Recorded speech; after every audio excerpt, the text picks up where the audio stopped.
네, 여러분 안녕하세요. 토목직 강사 김동훈입니다. 자, 우선 여러분들 국가직 시험 보시느라 너무 고생 많으셨고요. 자, 이번 시험 좀 어려웠죠? 네. 토목 설계는 상대적으로 좀 쉬운 편이고, 응용역학은 많은 분들이 많이 어려워하시더라고요. 네. 그래도 여러분들 당황하지 않고 좀 시험 보시는 게 중요하신데, 어떻게 좀 잘 넘기셨을지, 잘 모르겠습니다. 자, 아무튼, 자, 지금부터 저희 국가직 해설 응용역학부터 한번 진행해 보도록 하겠습니다. 자, 시작합니다. 자, 순서는 먼저 경영 분석과 총평을 먼저 해드릴 거고요.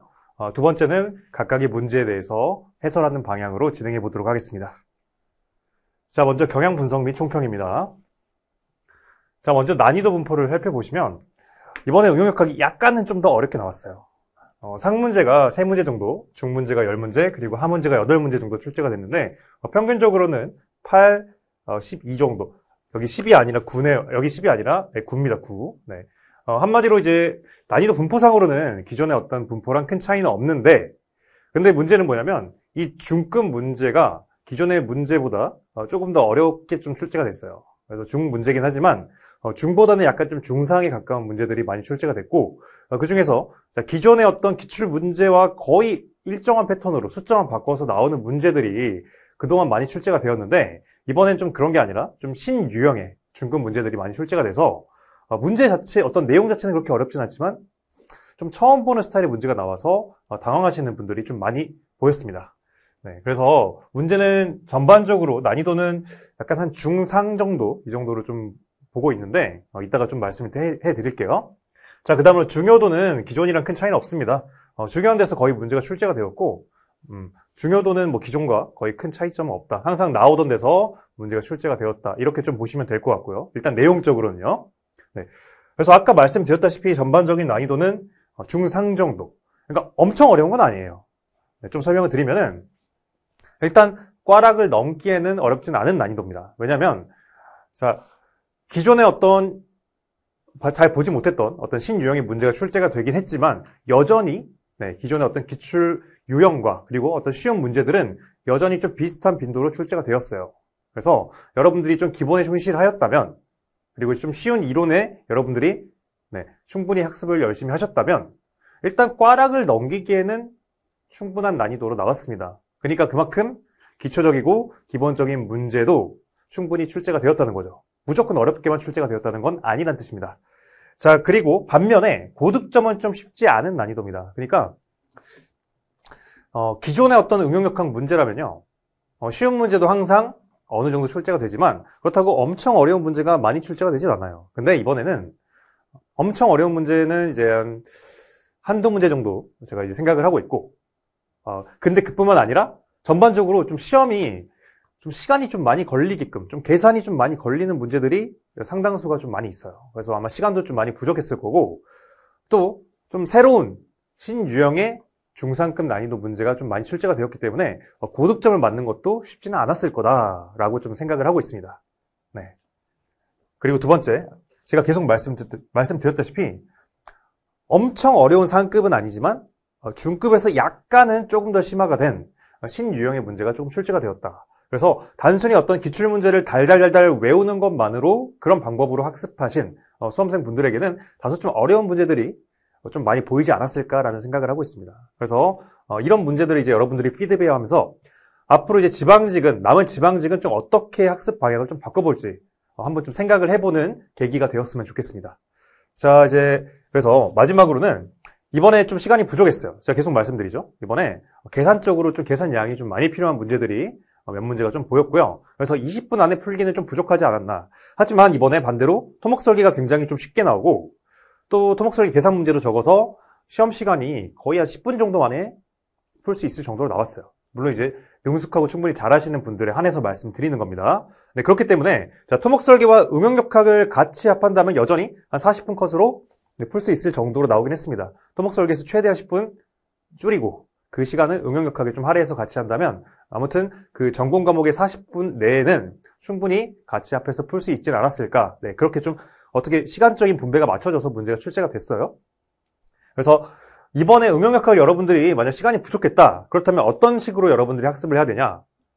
선택과 집중을 해서 문제를 푸는 게 가장 최선의 시나리오이지 않았을까라는 생각을 합니다. 그러니까 무슨 말이냐면 신유형과 어려운 문제들이 몇 문제 있어요. 그럼 여러분들이 그것까지 다 맞추려고 고득점을 목표로 너무 한다기보다는 자, 여러분들이 그동안 공부했던 좀 기출 위주로 학습을 했다면 기존과 좀 비슷하게 나왔던 기본적인 문제와 그리고 기존에 나왔던 것과 비슷하게 나왔던 유형의 문제들, 그런 문제들이 대략적으로 합하면 한 70점 정도가 되는데 일단 여러분들은 그럼 거기에 포커스를 맞춰서 그 문제만이라도 다 맞추려는 방식으로 문제를 풀어나가는 게 아마 이번 회차에서는 최선의 전략이지 않았을까라는 생각을 합니다. 굳이 그 나머지 한 6문제 정도 그걸 일일이 한 문제 한 문제 붙잡고 있으면 여러분들이 맞출 수 있는 나머지 쉬운 문제마저도 손도 제대로 못 대거나 시간이 부족해서 당황해서 넘어가게 됩니다. 그러면 굉장히 여러분들이 공부한 만큼 점수가 나오지 않게 된다는 거죠.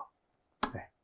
그래서 이번 회차, 이번 국가직 회차 문제에서는 특히 응용역학은요, 여러분들이 모르는 건 빨리빨리 넘어가고 내가 좀 이거 풀만한 거 기존에 딱 봤다, 바로 딱 문제 보자마자 감이 딱 오잖아요. 이제 여러분들 좀 문제 풀어보셨다면. 네. 그래서 내가 풀 수 있는 문제라고 감이 온다면 그 문제부터 딱딱 먼저 다 풀고 나서 시간이 좀 남는다면 그때서야 좀 어려운 문제들을 도전해보는 그런 방식으로 문제를 풀어나가는 게 이번 국가직 응용역학에서 여러분들이 공부한 만큼 점수가 나오는 최선의 전략이지 않았을까라고 생각을 하고 있습니다. 네. 자, 본격적으로 다음 문제, 자, 한 문제씩 좀 풀어 나가보도록 하겠습니다. 자, 먼저 1번입니다. 1번도 이런 문제가 처음 나왔죠, 여러분들? 네. 자, 당황할 수가 있는데, 제가 수업 시간에, 이론 시간에 그래서 저는 원리부터 좀 하나하나 설명을 드리잖아요. 그래서 그때 여러분들이 마찰력에 대한 설명을 잘 듣고, 인지를 하고 계셨다면 또 어렵지 않게 푸실 수가 있어요. 그러니까 여러분들이 이론은 대충 듣고, 기출문제만 그냥 답, 그리고 풀이 그냥 외우다시피 달달달달 그렇게 했다면 이 문제는 약간 좀 어려웠을 수도 있습니다. 네, 그래서 응용역학도 여러분들이 기본적인 어떤 원리에 대한 이해가 반드시 선행이 된 상태에서 문제를 푸는 것이 매우 중요합니다. 네. 자, 한번 풀어보죠. 마찰력은 접촉면에 크게 상관없다. 일단 상관없다라는 말이, 이런 부정적인 말이 나오면 여러분들은 일단 뭔가 틀렸다고 좀 생각을 할 수가 있어요. 근데 이건 맞는 말이에요. 자, 마찰력이 우리가 어떻게 구하는지 다시 한번 살펴봅시다. 자, 지면이 있고요. 그 위에 물체가 있죠. 근데 이 물체가 이제 예를 들면은 무게가 한 10N이라고 해봅시다. 그리고 여기와 지면 사이에 마찰계수가 있겠죠. 꺼끌꺼끌하는 이 서로 간에 저항하는, 움직일 때 서로 간에 미끄러지는 걸 방지하는 어떤 꺼끌꺼끌한 정도, 그걸 이제 우리가 나타내는 숫자로 나타낸 계수가 우리가 마찰계수라고 하고요. 뮤라고 쓰죠. 그래서 마찰계수라고 하고. 자, 그러면 이 위에 A라는 물체에 의해서 이 지면과에 발생하는 마찰력은 우리가 어떻게 구해요? 이렇게 힘으로 민다는 거죠. 그럼 이로 인해서 지면에서는 반대로 저항하는 이렇게 마찰력이 발생하게 됩니다. 그럼 마찰력 크기는 어떻게 구해요? 네, 위에서 누르는 힘, 즉 이 물체 무게 10N 곱하기 뮤가 됩니다. 자, 그럼 여기에 둘 사이 접촉하는 자, 면적의 크기가 여기 식에 들어가나요? 안 들어갑니다. 네, 그래서 접촉면의 크기는 마찰력과 상관이 없고요. 자, 2번 최대 정지 마찰력, 그리고 최대 정진 마찰력이라는 말이 계속 나오죠. 자, 마찰력의 크기가 어떻게 된다 했어요? 우리가 이제 그래프로 제가 설명을 드렸는데, 자, 마찰력이 있고요. 그리고 변입니다, 변이. 그러니까 우리가 점점 물체를 밀면서 조금씩 이동을 한다는 거죠. 그 변이에 따라서 마찰력의 크기가 자, 달라지는데, 자, 마찰력은 점점 이렇게 증가를 하다가요. 그러다가 물체가 본격적으로 움직이기 시작하게 되면, 네, 본격적으로 움직이기 시작하게 되면 갑자기 확 줍니다. 네, 확 줄어요. 그러다가 이제 물체가 움직이기 시작하면 어때요? 네, 그때부터는 이것보다 조금 작은 상태의 일정한 마찰력이 계속 움직이는 거에 상관없이 일정한 마찰력이 적용한다는 거죠. 이게 어떤 마찰력이에요? 네, 운동 마찰력. 왜냐하면 물체가 운동하는 상태에서 계속 일정하게 적용하는 마찰력이니까. 하지만 물체가 움직이기 전에는요, 어때요? 마찰력이 우리가 가한 힘만큼 계속 증가해요. 네, 가한 힘에 비례해서 계속 증가합니다. 그러다가 어느 순간 이 최대점을 찍습니다. 그래서 이게 뭐예요? 네. 물체가 정지한 상태에서 최대로 버틸 수 있는 마찰력의 한도라는 거죠. 그래서 이 크기가 뭐예요? 이 크기가 바로 최대 정지 마찰력이 됩니다.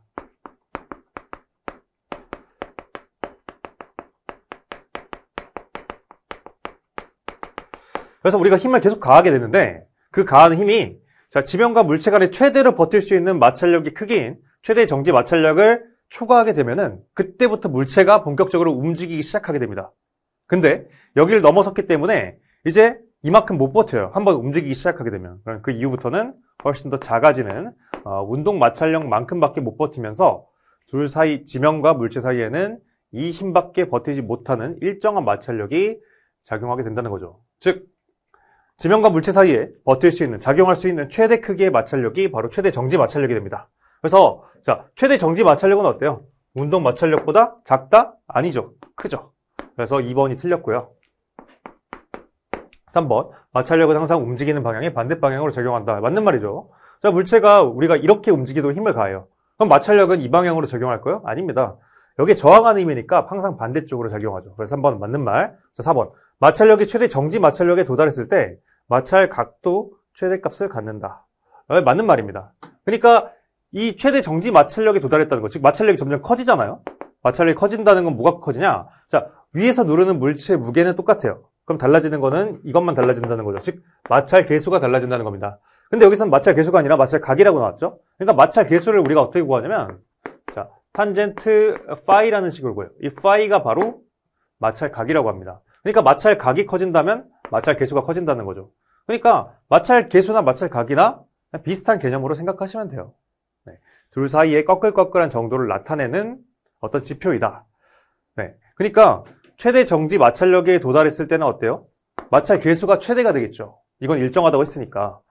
자, 마찰 계수가 최대가 됐다는 건 당연하게 이와 비례한 마찰 각도 최대가 됐을 때를 의미를 합니다. 그래서 자, 4번 보시면 마찰력이 최대 정지 마찰력에 도달했을 때 마찰 각도 최대값을 갖는다. 이건 맞는 말이 되겠습니다. 네, 그래서 답은 2번이 되겠습니다. 자, 다음 문제 넘어갑시다.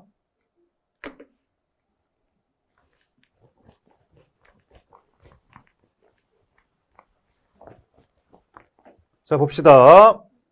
자, 이것도 아마 신유형으로 좀 볼 수도 있어요. 왜냐면은 기존에 어떤 기출문제에서 흔하게 보이는 유형은 아니니까. 하지만 제가 어때요?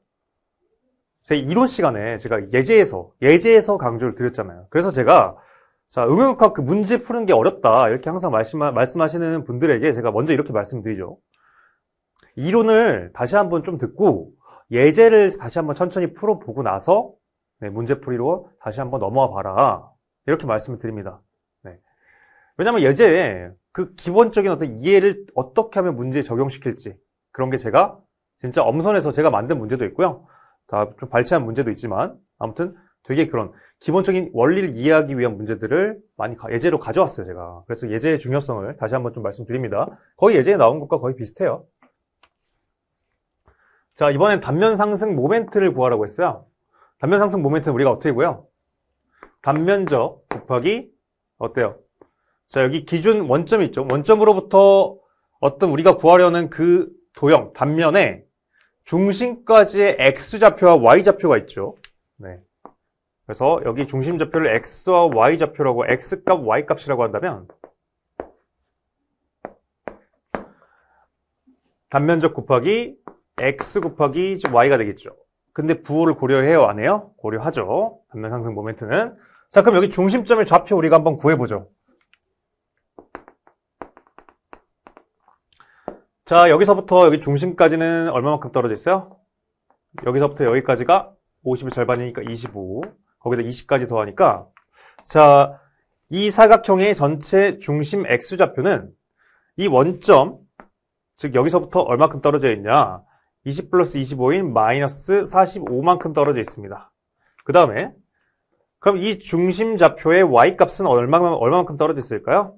네, X로부터 떨어진 거리 여기가 되겠죠. 여기 거리는 어때요? 자, 여기가 30이에요. 근데 어때요? 정확히 이 단면의 중심이니까 중심으로부터 맨 아래까지는 100의 절반인 50이 되겠고요. 그리고 여기서부터 맨 아래까지 30이니까 그럼 여기서부터 여기까지는 몇이 되겠어요? 50에서 30을 뺀 20이 되겠죠. 근데 어때요? x축보다 위에, 즉 y값이 플러스예요. 그러니까 이거는 플러스 20이 됩니다. 그럼 끝났죠? 그대로 이 식에 대입을 하면 돼요. 네, 그대로 대입을 하면은 먼저 이 사각형의 단면적은 100 곱하기 50 곱하기 여기 x좌표는 마이너스 45. 이 마이너스를 붙이는 게 매우 중요합니다. 그 다음 y값은 20. 이대로 곱하면 되겠죠? 자, 50 곱하기 20은 어때요? 1000. 1000 곱하기 100은 10의 5승이죠. 10의 5승 곱하기 45가 되는데, 그리고 여기 마이너스를 그대로 가져와야 됩니다. 그럼 4.5를 하고 45는 4.5 곱하기 10이죠. 그래서 이렇게 바꾸게 되면 어떻게 되냐? 마이너스 4.5 곱하기 10의 6승. 단위는 전부 다 밀리미터로 했으니까 밀리미터의 4승이 되겠죠. 정답은 그럼 몇 번이에요? 네, 2번이 되겠죠. 그래서 1번을 하면 틀리고요. 반드시 부호를 고려해야 됩니다. 네, 다음 문제 넘어갈게요.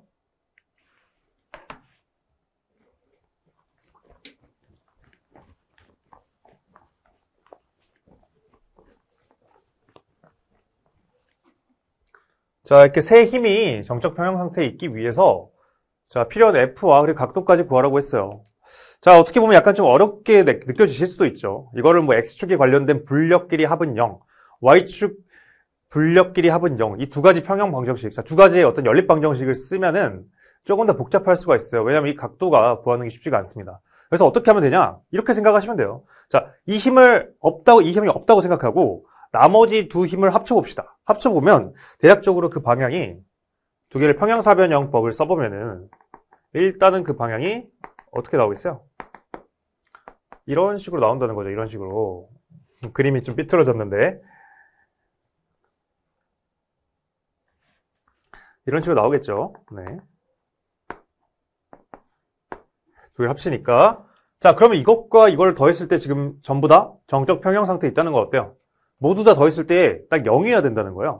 그러면 어때요? 이 힘은 정확히 이것과 크기는 똑같고 정확히 반대편에 위치해야 됩니다. 즉, 두 힘은 똑같은 크기로 일직선상에 위치를 해야 된다는 거죠. 그래서 우리는 이 힘을 구하면은 자연스럽게 이걸 구할 수가 있어요. 그래서 굳이 연립방정식 쓰지 말고요. 이거 없다고 생각하고 두 힘을 합쳐봅시다.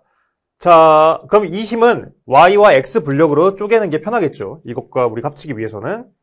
자, 그럼 이 힘의 X방향 분력은 어떻게 돼요? 5 곱하기, 자, 3, 4, 5니까 여기는 X 분력은 5 곱하기 5분의 3이니까 3이 되겠고요. 그리고요, 이 힘의 Y방향, 세로방향 분력은 5kN 곱하기 5분의 4가 되겠죠. 그럼 4kN이 됩니다.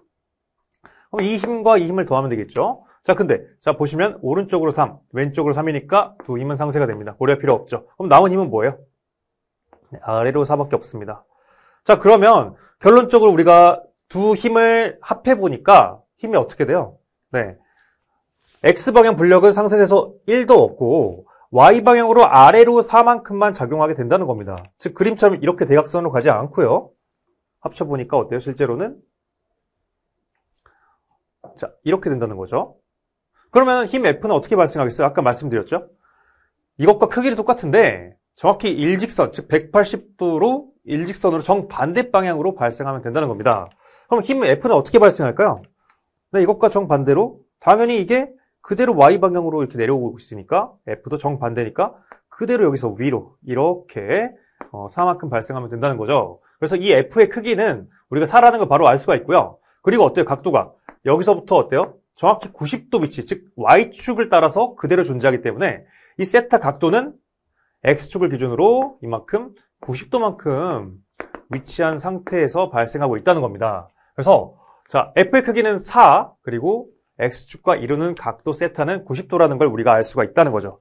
그래서 답은 몇 번이에요? 네, 4번이 되겠죠. 네. 자, 다음 문제. 자, 4번 넘어갑시다.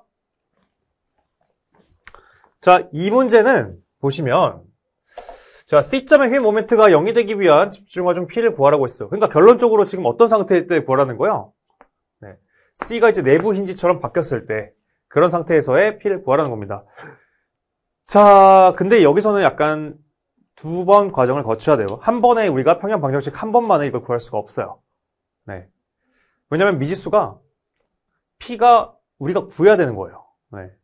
그래서 이런 문제가 약간 좀 시간이 걸리는, 엄청 어려운 문제라기보다는 자, 이 P가 그대로 문자로 반력이 남아서 평형 방정식을 돌려야 되기 때문에 약간은 좀 더 시간이 걸리는, 그러니까 조금 더 계산량이 많은 문제가 되겠죠. 네. 그러니까 이런 문제 때문에 자, 이번 국가직 회차는 약간 조금 더 시간이 걸린다라고 말씀을 드리는 거예요. 자, 한번 구해봅시다. 자, 그럼 A점을 기준으로 우리가 이제 먼저 이점의 반력을 먼저 구해야겠죠. 네, 그래서 여기 반력을 우리가 R이라고 해봅시다. 자, 평형 방정식을 써가지고 A점을 기준으로 모멘트 평형 방정식을 돌리면 우리가 R을 구할 수가 있죠. 네. 일단은 자, C점의 모멘트 우리가 모르는 상태에서 전체적으로 평형 방정식을 돌려서 구해봅시다. 자, 그럼 이거를 우리가 계산 편리하게 하기 위해서 제가 어떻게 하라고 했어요? 네. 하나의 합력으로 치환시키면 편하다고 말씀을 드렸죠. 네. 치환시키면 16 곱하기 여기 길이가 4니까 64.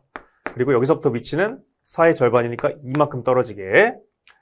자, 그리고 P는 그러면 A점으로부터 몇 미터만큼 떨어졌냐? 보면은 자, 전체 6에서 2와 1, 3만큼 떨어졌으니까 여기는 6에서 3 빼니까 3만큼 떨어졌고요.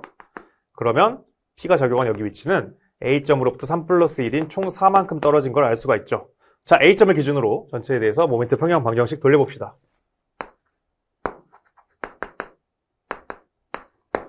자, 그러면 64에 의해서 이렇게 A점에 대해서 모멘트가 발생하니까 첫 번째는 64 곱하기 2. 그리고 또 이쪽으로 발생할 모멘트는 없죠. 네. 그럼 이건 뭐랑 똑같냐? 반력 R에 의해서 이렇게 발생하는 모멘트, 그 크기는 R 곱하기 여기서부터 여기까지의 길이 6, R 곱하기 6 플러스 자, P 곱하기 여기서부터 A까지의 거리 4가 되겠죠. 자, 그럼 우리는 이걸 통해서 R 값을 구할 수가 있습니다. 자, R 값은 몇이 되냐면 자, 그대로 나눠보면 되겠죠? 네, 6으로 나눠보면은 자, 3분의 64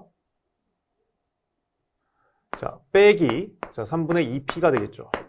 자, 그럼 그 상태에서 우리는 C점의 휘 모멘트가 0이 되기 위한, 즉 여기가 0이라는 모멘트, 그러니까 모멘트가 0이라는 조건을 활용해서 우린 마지막으로 P를 구할 수가 있습니다. 자, 그럼 이제 C를 내부인지로 바꾸면 되겠고, C를 기준으로 잘라서 자, 오른쪽 절편에 대해서 우리가 모멘트 평형 방정식을 돌렸을 때 그때 그 모멘트 합은 0이 된다라는 식을 쓰면 된다는 거죠. 자, 해봅시다. 그래서 모멘트 C를 기준으로 right, 네, 오른쪽에 대한 모멘트 합은 0이다라는 식을 써봅시다. 자, 이제 왼쪽은 무시해요. 자, 오른쪽에 대해서만 고려합시다. 자, 그럼 반력 R에 의해서 이 방향으로 발생한 모멘트가 있죠. 그대로 대입합니다. R 곱하기 여기서부터 여기까지의 팔 길이 2m죠. 여기 있는 값 그대로 쓸게요. 3분의 64 마이너스 3분의 2P 곱하기 2는 뭐랑 똑같아요? 반대 방향으로 발생하는 P에 의해서 C점에 대해 반대 방향으로 발생하는 모멘트랑 똑같아야지만 두 개가 서로 딱 상쇄가 되면서 C점에 발생하는 모멘트는 0이 되겠죠. 네, 그 크기는 P 곱하기 C 사이 팔 길이 2가 되겠죠. 네, P 곱하기 2가 된다. 이렇게 쓸 수가 있다는 거죠. 자, 그럼 끝났어요, 이제. 네. 자, 봅시다. 그럼 3분의 2P 오른쪽으로 넘기면 되겠죠? 그럼 3분의 4P는 3분의 64. 아, 3분의 4P가 아니라 몇이에요? 3분의 5P죠? 3분의 5P. 네. 자, 그럼 분모 3 약분되고요. 그럼 최종적으로 우리가 구하려는 P는 몇이 돼요? 5분의 64. 5분의 64는 몇이죠, 여러분들? 네, 12.8이 되겠죠. 그래서 정답은 12.8. 답은 4번이 되겠습니다. 자, 여러분들이 아마 여기서 당황했을 거예요. 네. 먼저, 아무튼 뭐 평형 방정식을 돌려서 반력을 구해야 되는 건 알겠어요. 그래서 반력을 구해보는데, P가 살아있는 거죠. 여러분들은, 자, 뭔가 구했을 때, 이렇게 P나 X 이러면 문자가 살아있으면 되게 당황하고 두려워하시더라고요. 그럼 여기서 이제 대부분 많은 사람들이 포기를 합니다. 근데 그게 아니라는 거죠. 이거 그대로 남겨놓고 그냥 그대로 문제에서 쓰여진 조건 그대로 이걸 그대로 한 번 더 이용해서 하시면 돼요. 네, 그냥 이 자체를 그냥 숫자라고 생각하고 해보시면 됩니다. 네, 그럼 결국에 풀려요. 네, 자, 아무튼 답은 이렇게 나왔고요. 다음 문제 넘어가겠습니다.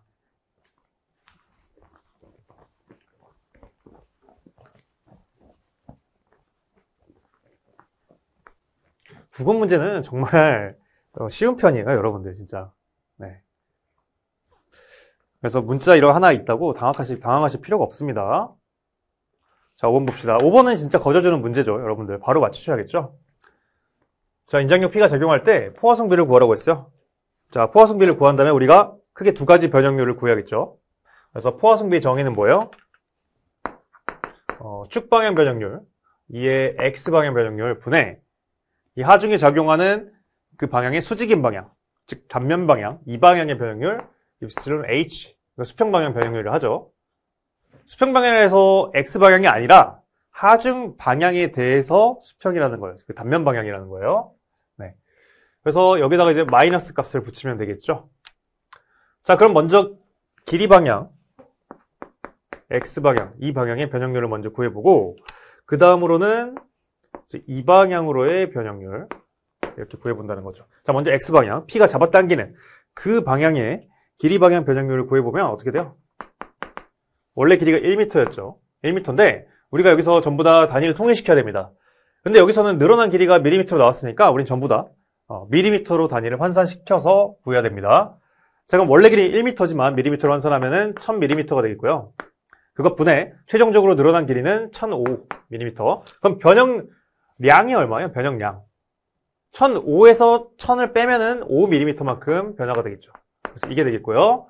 그 다음 입실론 H. 우리가 인장 방향을 플러스로 해봅시다. 그럼 이건 플러스가 되겠고요. 그 다음에 자, 이 방향으로는 어떻게 해요? 그러니까 지름 방향으로는 이만큼 늘어났으니까 지름 방향으로는 줄어들겠죠. 그래서 줄어들고 그 변형률은 원래 지름이 몇이에요? 50mm였죠. 근데 최종적으로 마지막에 49.9가 됐으니까 여기서 이걸 뺀 그 차이는 몇이 돼요? 0.1mm가 되겠죠. 그래서 지름의 변형량은 0.1mm가 되겠죠. 네. 이건 길이 방향, 이건 지름. 자, 그래서 우리는 이제 다 끝났죠?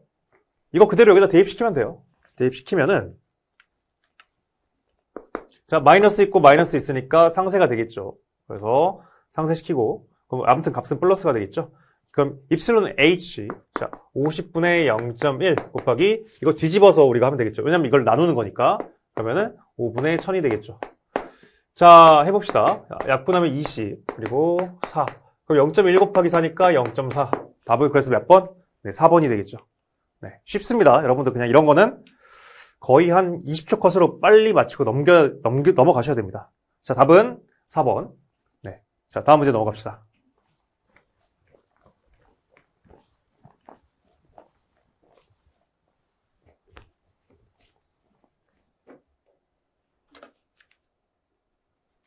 자, 6번입니다. 자, 소성 모멘트, 소성 중립축에 대한 소성 모멘트를 구하라고 했어요. 자, 그럼 우리가 먼저 파악해야 될 건 소성 중립축을 구해야겠죠. 자, 소성 중립축은 제가 어떻게 구한다 했어요? 자, 이것도 제가 어때요? 이거 예제 제가 실어놨습니다. 예제 비슷한 거. 네. 그래서 제가 예제의 중요성을 좀 다시 한번 말씀드리고 있어요. 그러니까 저희 커리큘럼, 저희 수업을 좀 따라오시는 분들에 한해서 무조건 기출문제만 풀 게 아니라 좀 이런 거는 예제를 통해서 네, 기본적인 원리 있죠. 소성 중립축이란 뭔지, 소성 모멘트란 뭔지, 그리고 그러면 그 두 개는 문제 직접적으로 어떻게 구하는 건지, 네, 그런 걸 예제를 통해서 연습을 하셨다면 이 문제는 여러분들이 어렵지 않게 풀 수가 있어요. 자, 일단 소성 중립축은 어때요?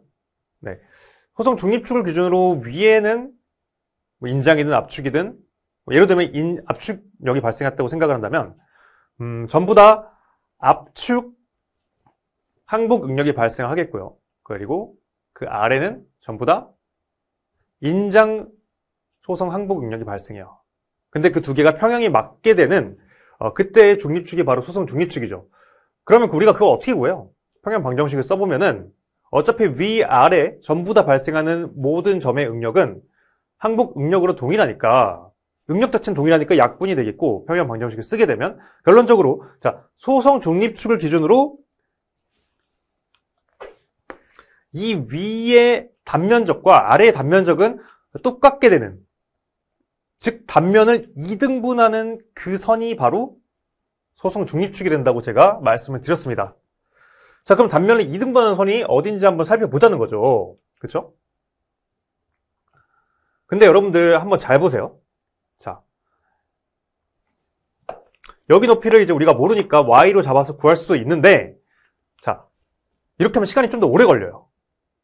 9급의 문제 특성상 한 문제에 나오면 이렇게 나옵니다. 차라리 아예 소성 중립축의 위치, 즉 여기 y값을 구하라고 하던가, 아니면 소성 모멘트만 구하라고 하던가.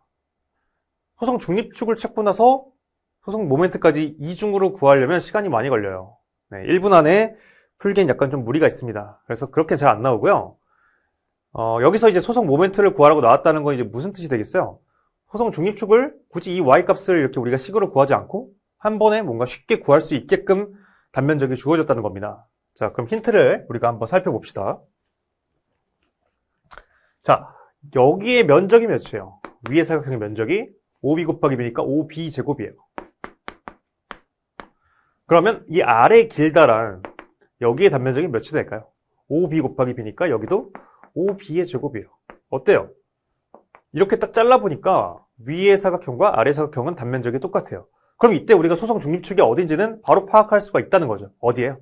네, 이것과 이렇게 사각형을 이렇게 두 개로 나누는 선, 그게 바로 어디냐면 바로 여기라는 거죠. 여기. 그래서 이게 바로 소성 중립축이 됩니다. 그럼 그 다음에 소성 모멘트는 우리가 어떻게 구해요? 지금 이제 어떤 상태예요? 이 위에는 이 모든 단면에 걸쳐서 항복응력이 압축으로 발생하고 있고, 아래는 이 모든 면적에 걸쳐서 항복응력이 인장으로 지금 발생하고 있고, 그럼 그런 항복응력에 의해서 이 축에 대해 발생하는 모멘트를 구하는 게 바로 소성 모멘트가 됩니다.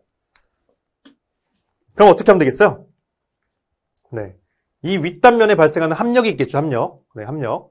합력이 이제 이렇게 발생하고 있다는 겁니다. 이걸 바로 이제 우리가 C라고 하겠고, 압축력이 되겠고, 자, 그 다음에 아래는 어때요? 아래는 이제 인장력으로 발생하고 있으니까 아래는 정확히 이 사각형에 대해서, 이 사각형 면적에 대해서 인장력으로 T가 발생하고 있다는 겁니다. 그렇죠? 그래서 이 C, 압축력 C에 의해서 이 축에 발생하는 모멘트 플러스 인장력 T에 의해서 이 축에 발생하는 모멘트, 이 두 개를 더해주면 된다는 거죠. 자, 그럼 먼저 C 값은 어떻게 구하죠? C는, 자, 이 단면에 모두 항복응력이 발생하고 있는 상태니까 시그마 Y 곱하기, 여기 단면적을 하면 되겠죠. 5b 곱하기 b, 그러니까 5b의 제곱이 되겠고요. 그 다음에 인장력은 어때요? 둘은 평형 방정식을 이루어야 되니까 어차피 계산해도 둘은 똑같이 나옵니다. 그래서 시그마 Y 곱하기 5b 제곱이 나오겠고요. 자, 그럼 먼저 C에 의해서 이 축에 발생한 모멘트는 어떻게 구하면 되겠어요? 네, 지금 이 합력은 어디에 발생하겠어요? 합력은 이 단면의 정확히 중심에 발생합니다. 그래서 이 중심으로부터 이 축까지의 거리, 이 팔 길이를 곱해주면 되겠죠. 팔 길이는 이 단면의 중심으로부터 여기까지 거리니까 2분의 b가 된다는 거. 자, 그리고 마찬가지로 여기 발생하는 인장력 T는 어때요? T에 의해서 이 축에 발생하는, 자, 모멘트 크기는 당연히 T도 이 아랫단면의 정확히 중심에 발생할 겁니다. 그렇죠? 네, 중심에 발생하니까 여기서부터 여기까지의 팔 길이를 구하면 되겠죠. 그러면 그 팔 길이는 정확히 여기서부터 여기까지 이 세로의 길이 5b의 절반이 되겠죠. 그러니까 2분의 5b가 되겠죠. 그럼 끝났죠. 이 두 개의 힘에 의해서 소성 중립축에 발생하는, 자, 소성 모멘트 MP의 크기는, 자, C 곱하기 여기서부터 C 작용점으로부터 소성 중립축까지 팔 길이 2분의 b 플러스 인장력 T 곱하기 T가 작용하는 작용점, 여기서부터 소성 중립축까지의 팔 길이 2분의 5b가 된다는 거죠. 자, 그대로 대입하면 되겠습니다. 자, C랑 T는 둘이 크기가 똑같죠? 그래서 둘이 묶습니다. C는 Y 곱하기 5b의 제곱 곱하기 여기는 2분의 b, 그리고 여기는 2분의 5b. 그럼 이건 몇이에요? 3b. 그래서 우리가 이렇게 정리를 하게 되면 시그마 y 곱하기 몇이 돼요? 15b의 3승이 된다는 거죠. 그래서 답은 15b의 3승 곱하기 시그마 y, 답은 3번이 되겠죠. 네, 여러분들이 소성 중립축과 소성 모멘트의 개념만 정확히 이해하고 있으면 어렵지 않게 풀 수 있는 문제입니다. 자, 다음 문제 넘어가겠습니다.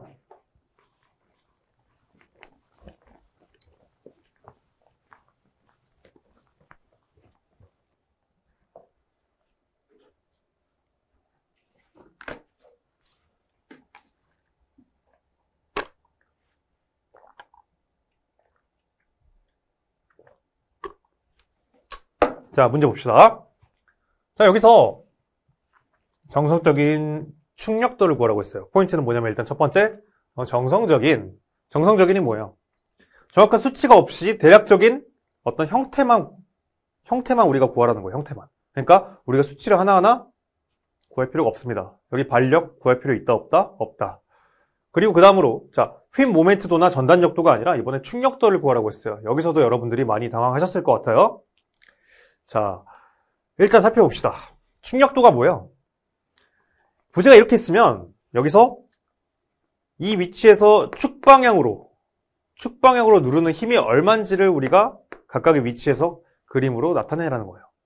그러니까 부재가 이렇게 있으면 여기에 이렇게 수직으로 내리는 전단력 혹은 휨 모멘트를 구하라는 게 아니라 이 위치에서 이 부재의 축방향으로 누르는 그 힘의 크기를 우리가 대략적으로 파악을 하라는 거죠. 그럼 파악을 해야겠죠. 그럼 여기 반력을 우리가 먼저 구해야 됩니다. 근데 자, 여기 문제를 보시면요, 여러분들이 풀어본 적이 없는 그런 구조물이에요. 왜 그래요? 이 구조물은 정정이에요, 부정정이에요? 이 구조물은 부정정이에요. 왜냐? 반력이 몇 개예요? 4개. 반력이 4개인데 우리가 이걸 구하는 방법은, 우리가 이거 해석하는 방법 뭐밖에 없어요. 우리가 배운 거는 평형 방정식밖에 없어요. 평형 방정식은 식이 3개밖에 나오지 않기 때문에 자, 이 4개를 다 풀 수가 없습니다. 그래서 이거는 평형 방정식으로 풀 수 없는 1차 부정정 구조물이기 때문에 우리가 여기 반력을 구하려고 하면은 못 풀어요, 문제. 이 9급 수준에서는. 그러니까 우리가 여기서 포인트는 정성적인이에요. 자, 대략적으로 생각을 해봅시다. 자, 여기만 우리가 위에만 잘라서 가져와 봅시다. 그럼 어때요? 자, 여기 반력 하나 있고, 여기도 어때요? 아래에서 이쪽에서 이렇게 위로 받쳐주고, 이렇게 받쳐주고, 이렇게 모멘트가 3군데로 받쳐주겠죠.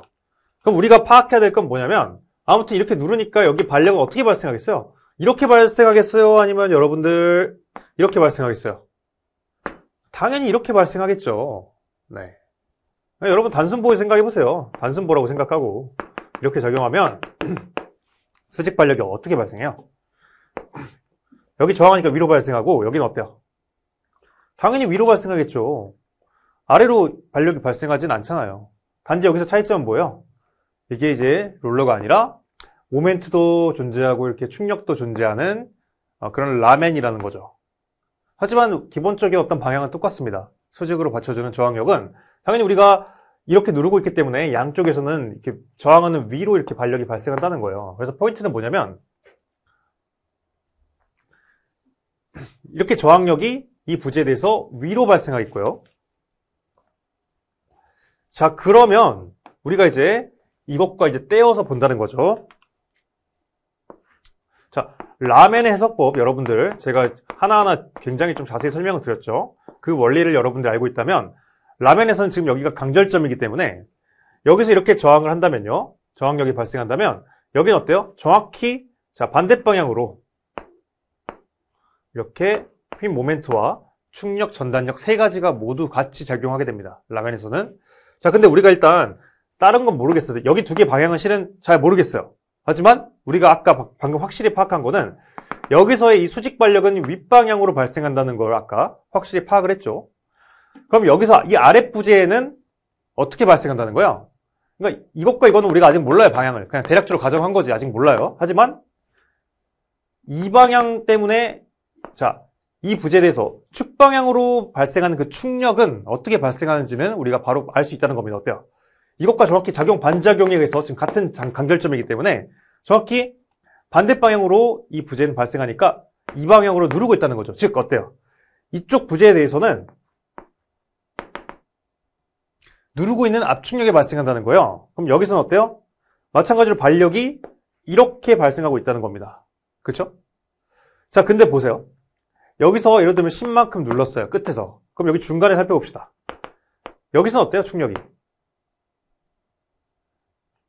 달라질 수 있는 힘이 있나요? 달라지려면 중간에 어떤 힘이 작용해야 되냐면 이렇게 힘이 중간에 작용을 해야 돼요. 근데 어때요? 여기서 작용하는 힘은 이 부재 수직 방향의 힘으로밖에 작용하고 있지 않아요. 즉, 맨 끝에서 가했던 힘이 10이라면 여기나 끝날 때까지의 힘은 일정하다는 겁니다. 뭐냐? 부재 중간에 이렇게 축 방향으로 작용하는 힘이 하나도 없으니까. 네. 그래서 그건 무슨 뜻이에요? 네. 여기부터 여기까지 이쪽 부재는 여기나 위치 전부 다 상관없이 전부 다 압축력으로 힘만큼 계속 작용하고 있다는 거예요. 즉 일정한 압축력으로 여기서부터 여기까지 작용하고 있다는 겁니다. 자, 그래서 축력도를 그린다면 일단 여기 부재를 먼저 표시를 하고요. A부터 C까지. 그리고 먼저 이 위치에서 발생하는 축력을 구해요. 축력이 아까 몇이라고요? 여기 끝에 작용하는 거니까 이렇게 되겠죠. 아무튼 압축력이죠. 그러니까 마이너스겠죠. 압축력이니까. 자, 여기서는 마이너스를 지금 어느 방향으로 그렸는지 봅시다. 여기를 플러스, 여기를 마이너스로 한다면 압축력이니까 마이너스, 인장력은 플러스. 그래서 여기서는 압축력으로 이만큼 발생하고 있다는 거죠. 여기 네, 이 발력만큼. 네, 그래서 이만큼 발생하는데 어때요? 포인트는 뭐냐면 이 크기는 우리가 알 필요가 없어요. 우리가 대략적으로 알 건 정성적인 크기입니다. 정성적인 크기. 그래서 아무튼 마이너스로 압축력이 발생하는데 여기서부터 여기까지 어떻다고요? 전부 다 일정하다. 그렇죠? 그래서 전부 다 일정한 크기로 압축력이 작용한다는 걸 알 수가 있겠고요. 자, 그 다음으로 이제는 여기서 생각을 해봅시다. 똑같아요. 이제 이쪽 부재에서 한번 생각을 해봐요.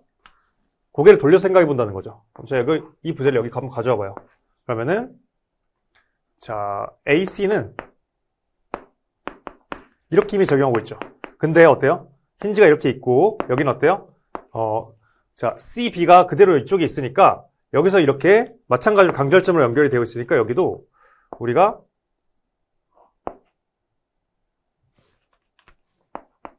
이렇게 받쳐주고 있다는 거예요. 핀 모멘트랑 전단력, 축력 이 세 가지가 자, 이 강절점을 기준으로 이쪽 부재와 이쪽 부재 간에 서로 간에 전달되고 있습니다. 자, 그럼 포인트는 뭐냐면 우리가 고개를 돌려서 생각을 해보자면 이건 어떻게 볼 수가 있어요? 네. 단순보에서 마찬가지 똑같습니다, 여러분들. 단순보에서 이렇게 작용할 때 여기에 수직 발력의 크기를 방향을 우리가 알 수 있다는 거죠. 아까 이거랑 똑같죠? 네. 어떻게 적용해요? 이렇게 적용하니까 일단 받쳐주는 수직 발력은 여기와 양쪽에서 이렇게 위로 발생한다는 거죠. 자, 그럼 그대로 고개를 이렇게 돌려서 이 부재에 대해서 살펴보면 힘이 이렇게 발생하고 있으니까 당연히 여기에 대해서 저항하는 이쪽 방향으로의 그 발력은 이렇게 발생하겠고 여기서도 이 힘과 이 힘의 부호는 방향은 어딘지 우리가 아직 몰라요. 물론 이건 우리가 구했죠. 하지만 모른다고 가정하고 우리가 살펴볼 건 여기랑 이 방향의 힘만 한번 살펴보자고요. 그럼 여기서 봤듯이 힘을 이렇게 누르기 때문에 양쪽에서는 일단 이 방향으로의 저항력은 여기서는 이 방향, 그리고 여기서도 이 방향으로 작용하는 게 아니라 이 방향으로 작용한다는 건 우리가 알 수 있다는 겁니다. 그쵸? 네. 그럼 끝났죠. 그러면은 자, 작용 반작용에 의해서 이 오른쪽 부재에는 힘이 어떻게 작용하겠어요? 축력이 여기서는 이 방향으로 발력이 발생하고 있으니까 이쪽 부재에 대해서는 반대 방향으로 이렇게 작용한다는 걸 우리가 확실히 알 수 있다는 거죠. 그리고 이 두 개 방향은 마찬가지로 이것도 반대 방향으로 이렇게 발생하고 있겠죠. 그래서 포인트는 여기서 핵심은 뭐냐면 이쪽 부재에서의 작용하는 축력의 방향은 이 방향이다. 그게 키포인트입니다. 네. 그러면 자, CB에서는 이쪽에서 어떻게 받쳐줘요? 마찬가지로 힌지가 있죠. 근데 C에서 이렇게 압축력으로 누른다는 걸 우리가 파악을 하고 있으니까 여기서 힌지에서는 마찬가지로 어떻게 했어요? 평형을 맞추기 위해서는 이렇게 발생을 해야겠죠, 축력이. 자, 근데 마찬가지입니다. 여기 부재와 똑같아요. 작용하는 이 CB 부재에 발생하는 힘이 이렇게만 작용하고 있어요. 근데 CB에서는 일단 축력이 여기서 압축력으로 누르고 있다는 걸 알 수가 있죠. 그럼 그 압축력의 크기가 여기랑 어때요? 전부 다 일정할 수밖에 없습니다. 왜냐? 중간중간에 이 방향, 즉 축방향으로 힘이 어떠한 힘도 작용하고 있지 않아요. 여기서 작용하는 힘은 전부 다 이 부재 수직 방향으로밖에 힘이 작용하고 있지 않기 때문입니다. 네.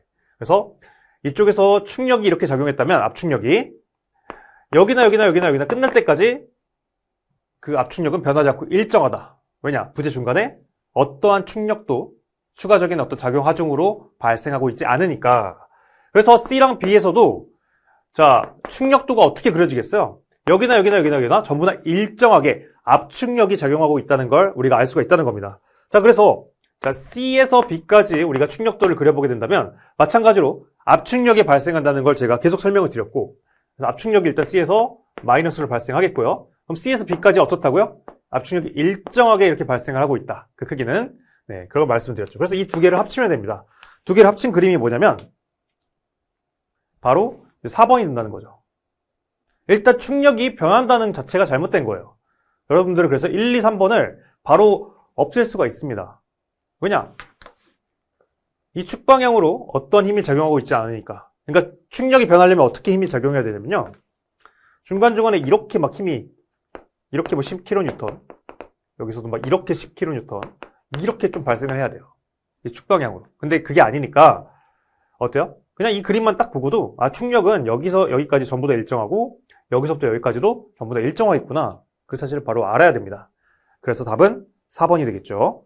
네. 자, 다음 문제 넘어가겠습니다.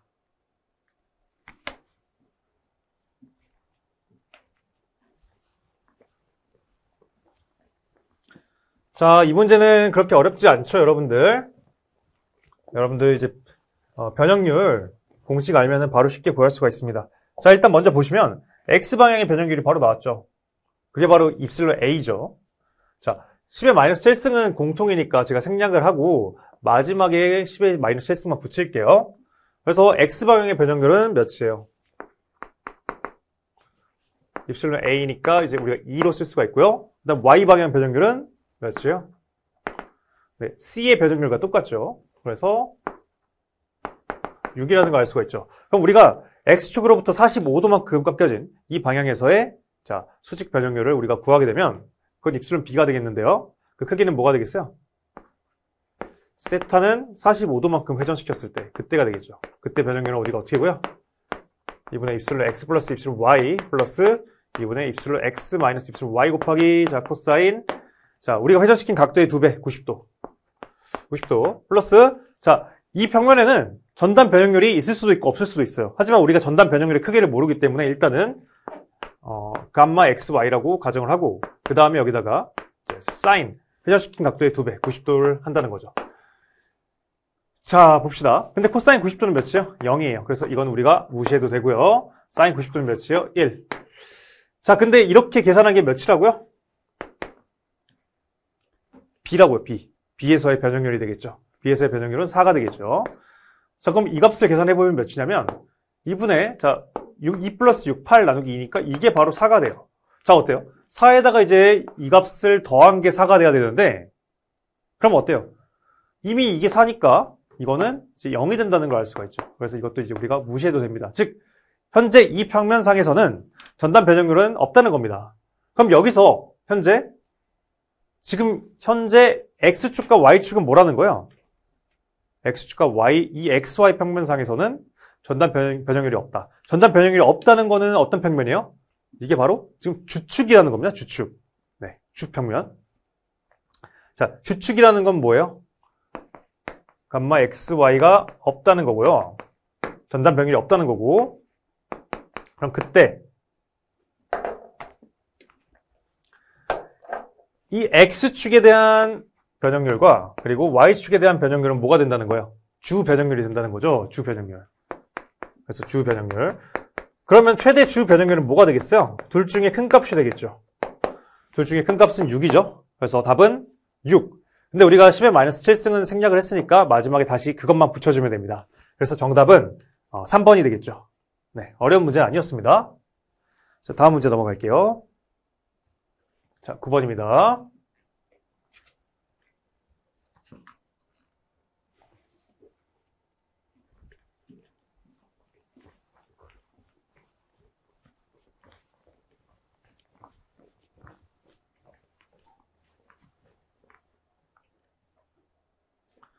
자, 이렇게 어떤 하중과 보가 있는데요. 여기서 자, C점 정확히 가운데에 발생하는 휘응력과 전단 능력의 크기를 구하라라고 나왔습니다.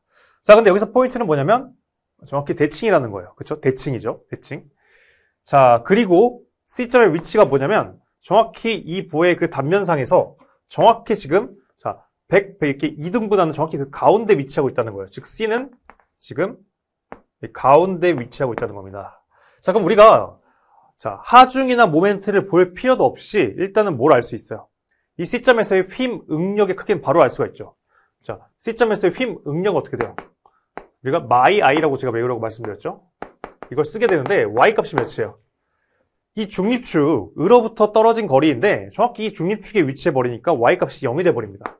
그러니까 휨 응력은 0이 된다는 거 바로 우리가 알 수가 있겠고요. 그다음 전단 응력은 최대가 되긴 하는데 그럼 여기서의 전단력을 구해봐야겠죠. 그래서 여기서의 전단 응력은 자, VQ 나누기 IB를 통해서 구해야 되는데 그러기 위해서는 먼저 V, 즉 여기서 전단력을 구해야 됩니다. 그럼 우리가 여기서 전단력을 구하기 위해서는 전단력 도를 한번 그려볼까요? 네. 자, 대칭이니까 여기서의 발력이 이제 R만큼 있다면 여기서도 똑같이 R만큼, 즉 여기서 적용한 하중을 정확히 2등분해서 나눠 가지겠죠. 그럼 자, 여기서부터 시작해서 우리가 전단력도 한번 그려봅시다. 여기까지. 자, 전단력도 그려봅시다. 일단은 발력은 어때요? 일단 최대값에서 시작합니다. 일단 위로 향하는 건 알겠죠? 우리가 하중이 전부 다 아래로 향하고 있으니까. 그래서 위로 향합니다. 위로 향한다는 거는 플러스에서 시작한다는 거죠. 전단력.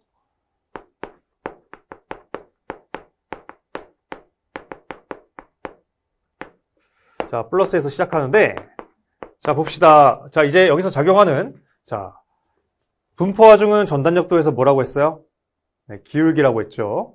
네. 그래서, 분포하중이 아래로 작용한다면, 어때요? 전단력도는 내리막길을 걷게 된다. 하락세를 걷게 된다고 말씀을 드렸습니다. 근데 일정하게 아래로 작용하니까, 일정한 기울기로 계속 아래로 내려가게 됩니다. 그래서 끝날 때까지 지금 작용하죠?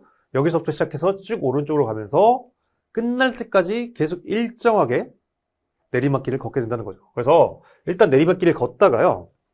자, 중간에 집중하중 P가 나와 있어요. 그럼 어떻게 돼요?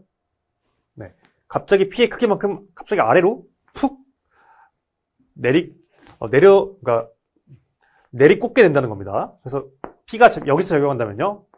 이만큼 딱 내려가게 돼요. 그러다가 다시 또 내리막길을 분포하중에 적용하니까 이렇게 가게 된다는 거죠. 그러다가 다시 또 P가 작용하는 곳에서 다시 이만큼 딱 내려가게 되고 다시 또 내리막길을 걷다가 이렇게 끝나게 된다는 거죠. 자, 근데 포인트는 뭐냐면요. 대칭이에요, 대칭. 대칭 구조물의 특징이 뭐예요, 여러분들? 정 가운데에서 전단력이 0입니다. 왜 그래요? 자, 여기가 발력 R만큼 있죠. 그럼 여기는 이제 마이너스 R만큼 발생해야 돼요. 이게 똑같이 되려면은 정확히 어때요? 지금 여기도 경사도 똑같고 P가 작용하는 여기서부터 여기까지 위치나 이 크기도 똑같아요. 지금 전부 다. 그럼 어때요? 이거를 자 이렇게 좌우로 자른 다음에 여기 정 가운데예요. 가운데 기준으로 정 자른 다음에 이거를 딱 상하로 뒤집어요. 그 상태에서 우리가 데칼코마니처럼 딱 접힌다고 했죠. 즉 이게 뭐예요? 원점 대칭입니다. 원점 대칭. 점 대칭이라는 거죠. 그래서 이렇게 되려면은 여기가 0이 될 수밖에 없어요. 0이 안 되면은 서로 이렇게 접혀지지가 않아요. 상하로 바꾼 다음에 좌우로 접혀지지가 않아요. 예를 들자면 여기가 0이 아니다면 어떻게 되겠어요? 이렇게 되겠죠. 이렇게 되겠죠. 그러면은 절대 안 접힙니다, 여러분들. 그래서 완전히 접히려면 원점 대칭이 되려면 전단력이 0이 될 수밖에 없어요. 그래서 대칭이기 때문에 우리가 C점에 그 정 가운데 위치에서의 그러니까 길이 분포상입니다. 길이 분포. 길이상에서 정 가운데 위치에서의 전단력은 0이다라는 걸 우리가 알 수가 있어요. 그래서 V가 0이니까 그 위치에서 전단력은 당연히 0이 되겠죠. 네, 그래서 결국에 휘목력과 전단능력은 둘 다 0이다라는 걸 바로 파악할 수가 있습니다. 그럼 정답은 1번이 되겠죠. 네. 다음 문제 넘어가겠습니다.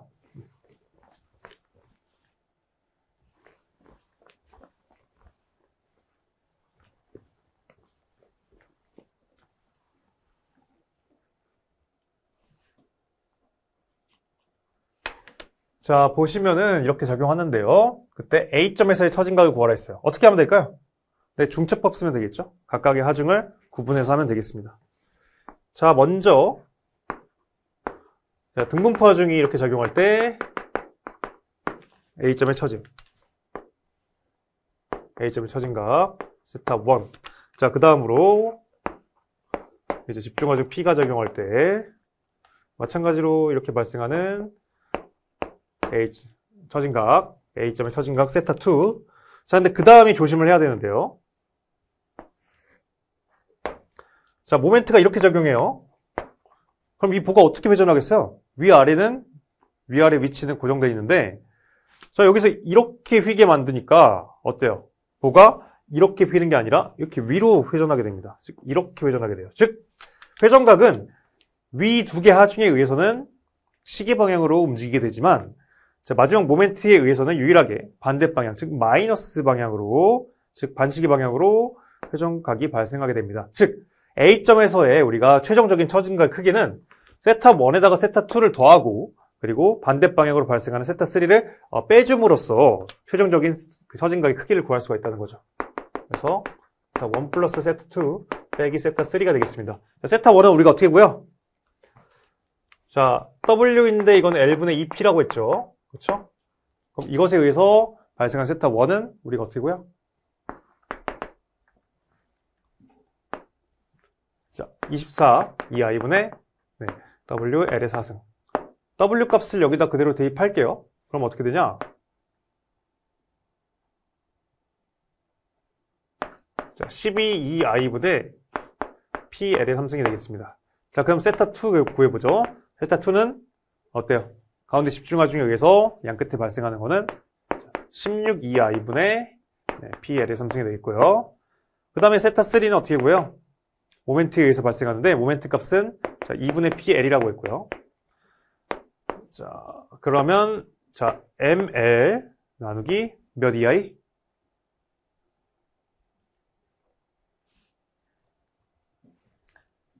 자, 여기서 하나씩 틀렸네요. 네.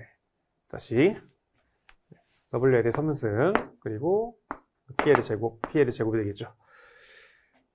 자, 모멘트가 작용하는 이쪽이 아니라 반대쪽의 회전각이니까 자, 3 2i분의 ml이 아니라 6 2i분의 ml이 되겠죠. 그대로 모멘트 값은 여기 주어진 거 그대로 대입을 하게 되면 12 2i분의 pl의 제곱이 되겠죠. 그래서 자, 이거 두 개 더하고 이거 빼게 되면은 어때요? 이것과 이거 정확히 똑같아서 상쇄가 되죠. 그럼 남은 거는 답은 이것만 남게 되겠죠. 정답은 그러면 1번이 되겠죠. 10번은 어렵지는 않은 문제였습니다. 자, 다음 문제 넘어가겠습니다.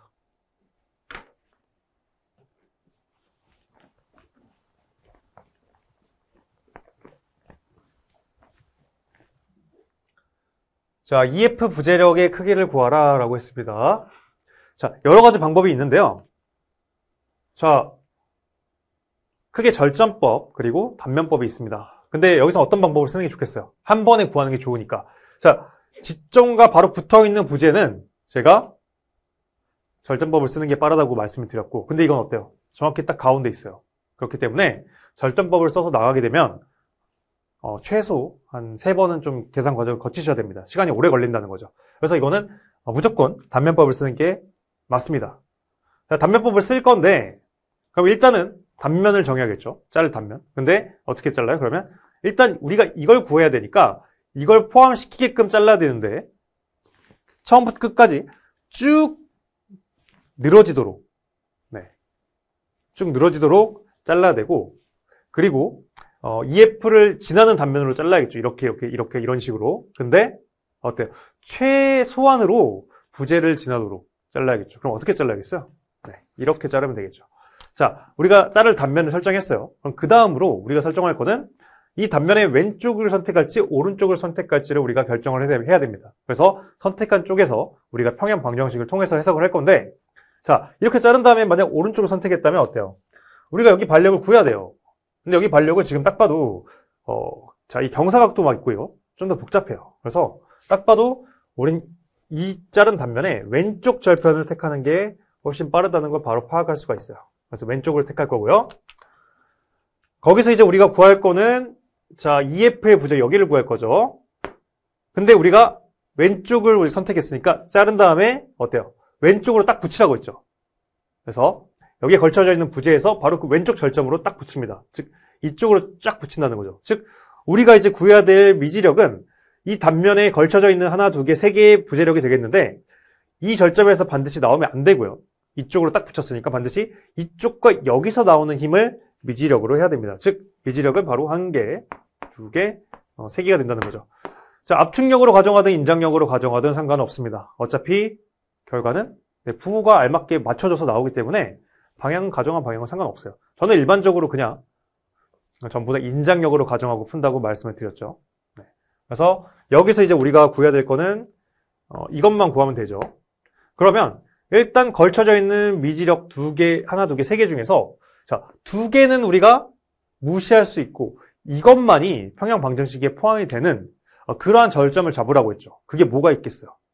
모멘트 평형 방정식인데 2개가 만나는 절점을 기준으로 이 왼쪽 절편에 적용하는 모든 힘에 대해서 모멘트 평형 방정식을 적용하면 되겠습니다. 이 2개가 그대로 연장시켰을 때 만나는 점이 어디예요? 여기라는 거죠. 그대로 연결시켰을 때. 그래서 우리가 C점을 기준으로 이 왼쪽, 이 노란색 영역에 적용하는 모든 힘에 대해서 모멘트 평형 방정식을 구할 겁니다. 근데 그러기 전에 우리가 알아야 될 건 뭐냐면 이 B점에 적용하는 이 수직 반력을 먼저 구해야 돼요. 수직 반력은 우리가 단면법이 다시 우리가 적용하지 않았다고 생각하고 자, 일단 이 단면 없애고 전체 구조물에 대해서 D점을 기준으로 모멘트 평형 방정식을 돌리면 R값을 구할 수가 있습니다. 그렇죠? 네, 그렇게 한번 구해봅시다. 그럼 전체 구조물에 대해서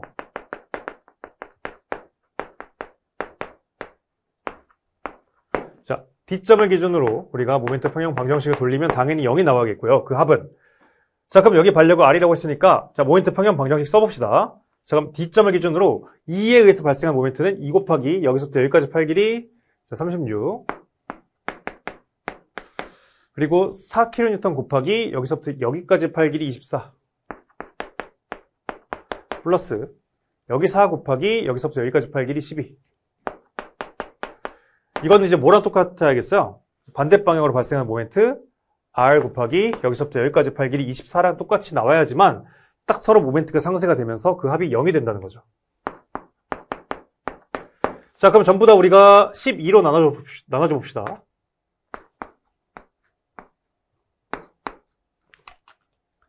그 다음에 전부 다 2로 나눕시다. 2로.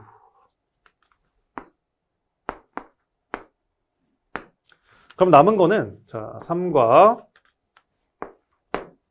4 그리고 여기는 2. 그래서 최종적으로 반력은 뭐가 되냐면 3 플러스 4 플러스 2니까 9가 되겠죠. 9. 그렇죠? 자, 그래서 우리가 C점을 기준으로 이제 다 구했어요. 이게 R은 우리가 9라고 구했으니까 이제 모멘트 평형 방정식 돌리면 되겠죠. 자, 그래서 이제 단면을 기준으로 이 왼쪽에 대해서 우리가 모멘트 평형 방정식 적용합시다.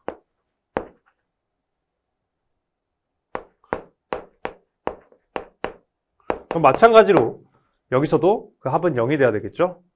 네. 절편법의 원리가 뭐예요? 우리가 짜는 절편을 기준으로 어느 한쪽에 대해서도 마찬가지로 모든 평형 방정식은 적용이 돼야 됩니다. 자, 해봅시다. C점을 기준으로 우리가 고려해야 할 힘은 뭐가 있어요? 이거랑 그러니까 이 절편을 기준으로 이 단면을 기준으로 그 왼쪽에 있는 힘만 고려하면 돼요. 그래서 이거 하나, 두 개, 세 개만 고려하면 되겠죠. 그리고 거기다가 마지막으로 자, 두 개의 힘은 여기를 지나니까 두 개의 힘은 C점에 대해서 모멘트를 발생시키지 않죠.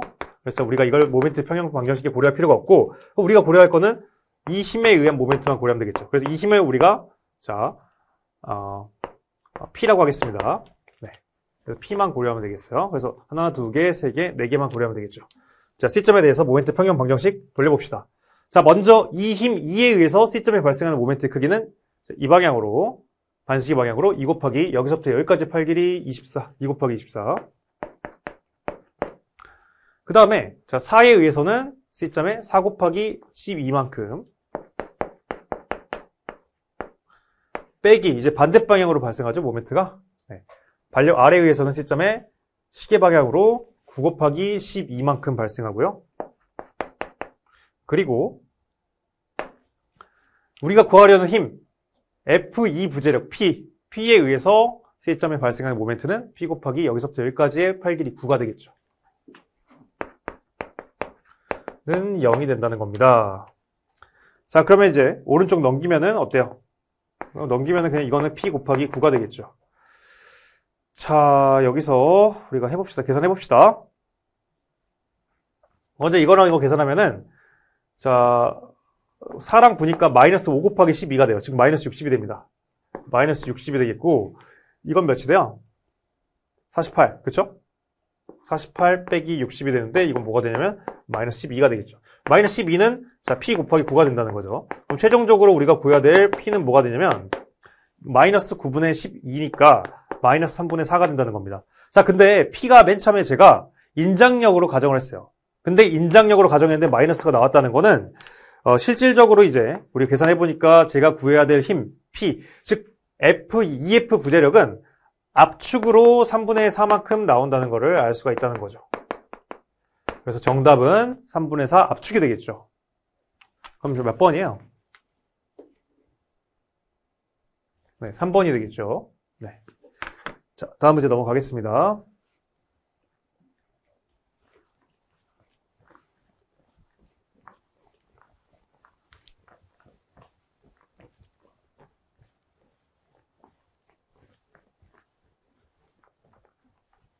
자, 이 문제는 굉장히 쉬운 문제예요. 여러분들이 거의 한 10초에서 20초 컷으로 풀고 넘어가셔야 됩니다. 자, 봅시다. P가 나와 있고요. 지점 B의 수직 반력이 자, 3P라고 했어요. 자, 그러면 A점에 작용하는 반력은 우리가 바로 구할 수가 있죠. 어떻게? 힘의 수직 평형 방정식에 의해서. 자, 위로 3P가 작용하고 아래로 P가 작용하니까 두 개를 더하면은 총 위로 2P가 작용하는데, 그럼 A점에서는 어떻게 힘이 작용해야지 힘의 평형이 맞겠어요? 네, 아래로 2P가 적용하면 되겠죠? 그렇죠? 네. 그래서 A점의 수직 반력까지 구했고, 그러면 이제 A분의 B의 비율은 우리가 어떻게 구하냐? B점을 기준으로 우리가 이 전체 구조물에 대해서 모멘트 평형 방정식을 쓰면 바로 A분의 B의 비율이 나옵니다. 그래서 B 기준으로 모멘트 합은 0이 되겠는데, 그럼 왼쪽 힘 A점의 수직 반력 EP에 의해서 B에 발생하는 모멘트의 크기는 EP 곱하기 A가 이 방향으로 발생하겠죠. 그럼 이건 뭐랑 똑같아야겠어요? 모멘트 평형이 맞으려면 P에 의해서 반대 방향으로 발생하는 모멘트의 크기랑 똑같아야 됩니다. 그럼 그 크기는 P 곱하기 B가 되겠죠. 자, 그럼 P 약분시키고요. 그럼 끝났죠. A분의 B는 몇이에요? A 이쪽으로 넘기면은 A분의 B는 2가 되겠죠. 그래서 정답은 2.0, 3번이 되겠습니다. 자, 다음 문제 넘어갑시다. 이 문제도 굉장히 쉽죠. 여러분들, 제 수업을 통해서 전단력도, 그리고 힘 모멘트도, 그리고 분포화 중에 그 관계만 제대로 알고 있다면 이 문제는 거의 보자마자 바로 답을 찍을 수가 있습니다. 자, 어때요? 자, 여기서 일단 이게 전단력도예요. 그렇죠? 전단력도가 아래와 같이 나와 있는데, 이때 여기서 작용하는 등분포화 중의 크기를 구하라고 했어요. 자, 전단력도 상에서 등분포화 중은 어떻게 작용한다 했죠? 네. 등분포화 중에 의해서 전단력도는 꽃길을 걸으면서 올라갈지 혹은 하락세를 걸으며 내려갈지가 판단이 된다 했습니다. 한마디로 이 경사를 좌우하는 게 바로 분포화 중이라 했죠. 근데 여기서 그러면 경사가 있는 부분이 어디예요? 여기밖에 없어요. 한마디로 여기서 작용하는 분포화 중은 여기서부터 여기까지밖에 작용하고 있지 않습니다. 여기서부터 여기는 전단력이 일정하기 때문에 어떠한 힘도 작용하고 있지 않고요. 여기도 마찬가지로 어떠한 힘도 작용하고 있지 않고, 여기서 갑자기 꺾였죠? 그럼 이 위치에서 뭐가 작용하고 있다는 거예요? 네, 집중화 중이 아래로 작용하고 있다는 겁니다. 그러니까 등분포화 중이 아니라는 거죠.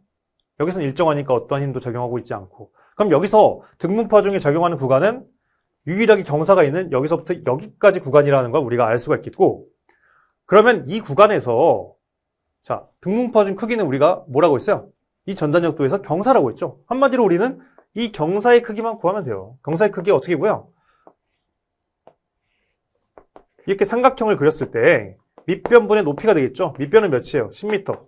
높이는 몇이에요? 여기가 20이고 여기가 몇이에요? 끝나는 지점이 10인데 이게 어때요? 마이너스 10이죠. 마이너스 10. 그래서 마이너스 10이니까 최종적으로 여기서부터 여기까지 길이는 뭐가 되겠어요? 20에서 마이너스 10만큼 빼버리니까 이제 30이 된다는 거죠. 그럼 그 경사는, 이 삼각형의 경사는 뭐가 되겠어요? 10분의 30이니까 바로 3이 된다는 걸 우리가 알 수가 있겠죠. 즉 등분포화 중의 크기는 몇이다? 3. 네, 3.0. 바로 3이 나오죠? 네. 자, 바로 넘어가겠습니다. 자, 14번.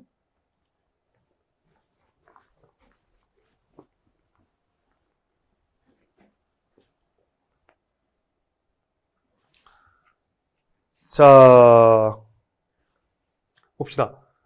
이렇게 나와 있는데 여기서 곡률 반경의 비를 구하라고 했어요. 자, 곡률 반경. 우리가 일단 곡률 기억하시나요? 곡률? 그 유명한 카파. 그렇죠? 곡률 반경은 우리가 어떻게 구해요? 그 위치에서의 모멘트 나누기 2i로 구하죠.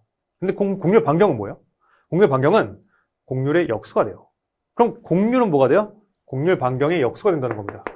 로그는 1이 된다는 거예요. 자, 그럼 반대로 이걸 뒤집게 되면은 곡률은 뭐가 돼요? 이걸 뒤집으니까 2i 나누기 모멘트가 된다는 겁니다.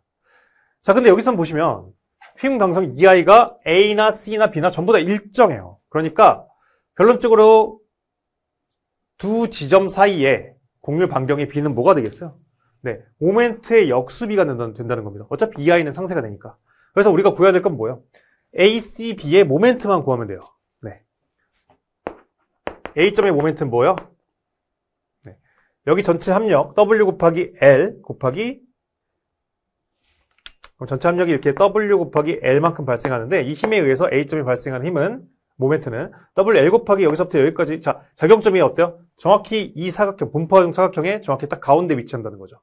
그럼 여기서 이 작용점으로부터 A점까지 팔 길이 WL 곱하기 2분의 L이 되겠죠. 그래서 WL 곱하기 2분의 L이니까 2분의 WL 제곱이 되겠고요. 자, 모멘트 C는 뭐가 돼요? 자, 모멘트 C는 이제 이렇게 하면 되겠죠? C를 기준으로 이제 자릅니다. 자른 다음에 자, 오른쪽, 자유단이 있는 오른쪽에 대해서 우리가 구한다는 거죠. 그럼 여기서 적용하는 이 오른쪽에 적용하는 등분포화 중에 합력을 구하고요. 그 크기는 W 곱하기 2분의 L이 되겠죠. 그리고 그 작용점은 어때요? 정확히 이 오른쪽 사각형의 가운데, 즉 2분의 L이 가운데인 4분의 L만큼 위치해서 C로부터 발생하게 됩니다. 그럼 이로 인한 C점에 발생하는 모멘트의 크기는 2분의 WL 곱하기 4분의 L이 되겠죠. 그래서 곱하게 되면 자 8분의 WL 제곱이라는 거 우리가 구할 수 있겠고요. 자, B점에 발생하는 모멘트는 뭐가 돼요? 맨 끝, 자유단 맨 끝이니까 모멘트는 0이 됩니다. 자, 그럼 이제 다 끝났다는 겁니다. 자, 우리가 먼저 구할 거는 이제 곡률 A분의 곡률 C인데, 자, 곡률 A는 뭐가 되겠어요? 당연히 2i분의 모멘트 A가 되겠고요. 곡률 C는 당연히 2i분의 모멘트 C가 되겠습니다. 어때요? 그럼 2i 전부 다 약분되고요. 번분수니까 이거를 뒤집어서 여기다 곱하면 되겠죠. 그래서 그 B는 모멘트 C분의 모멘트 A가 됩니다. 그럼 이건 뭐가 되냐? 그대로 대입하면 되겠죠. 대입하게 되면 모멘트 A는 2분의 WL제곱 분의 모멘트 C니까 8분의 WL제곱. 그러니까 네, 이렇게 되겠죠. 그럼 이건 몇이냐면 자, 이거 약분되고요. 8분의 1 뒤집어서 8로 곱하니까 4.0이 되겠죠. 자, 그 다음에 우리가 그 다음으로 구할 거는 곡률 B분의 곡률 C. 자, 그럼 곡률 C는 몇이냐면 8분의 WL제곱.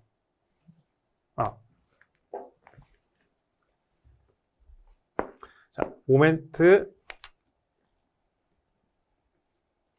모멘트 C분의 2i. 그리고 곡률 B는 당연히 모멘트 B분의 2i가 되겠죠. 그렇죠? 자, 2i 약분하고요.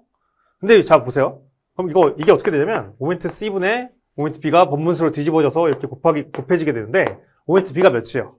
문제에서 0입니다. 0이에요. 그럼 결론적으로 분모에 상관없이 이 값은 0이 된다는 거.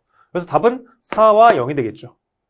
그래서 보기에서 찾아보게 되면 4와 0, 답은 1번이 되겠습니다. 네. 여러분들이 곡률과 곡률 반경의 정의만 알고 있으면 어렵지 않게 풀 수 있는 문제였습니다. 자, 다음 문제 넘어갑시다.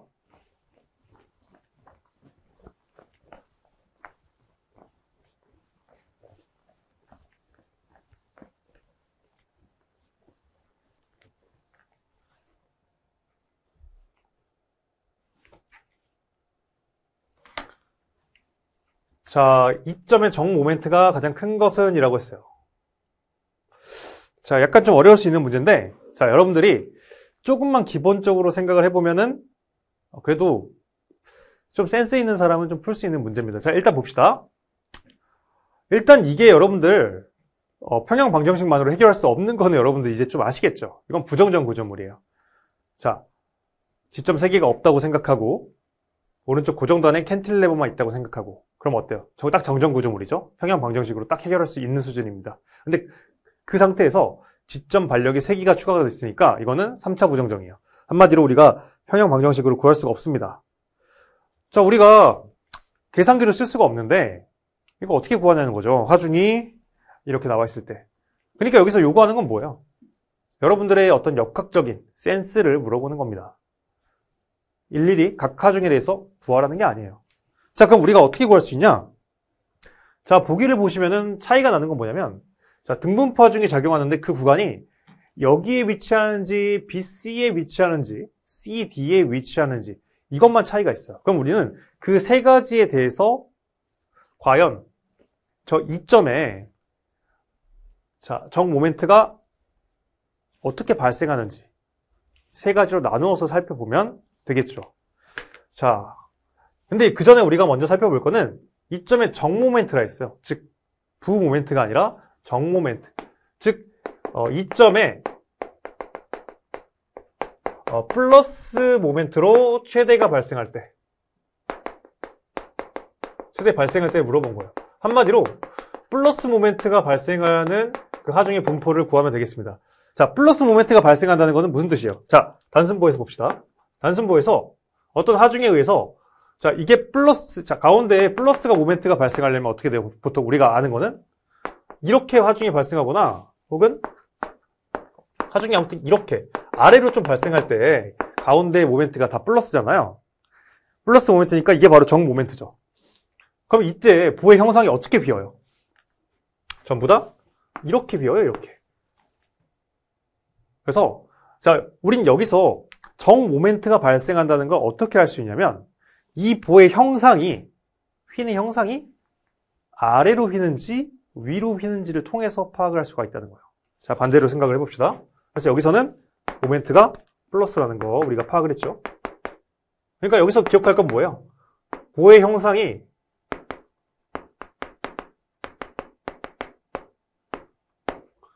이렇게 비었을 때 모멘트는 플러스다라는 걸 우리가 먼저 파악을 할 수가 있습니다.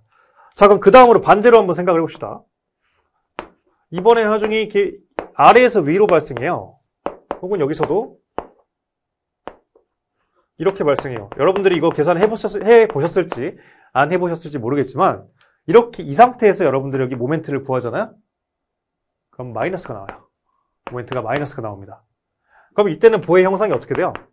이렇게 된다는 거죠. 그럼 그때는 모멘트가 마이너스다. 즉 부모멘트. 이때는 정모멘트. 한마디로 우리가 파악할 건 뭐냐면요. 모멘트 형상이 그 이점 있죠. 이점의 위치에서 그 보의 형상이 이점의 위치에서죠. 거기서 형상이 이렇게 될지 이렇게 될지를 판단하면 돼요. 자, 그럼 우리가 세 가지로 나누어서 생각을 해봅시다. 자, 첫 번째.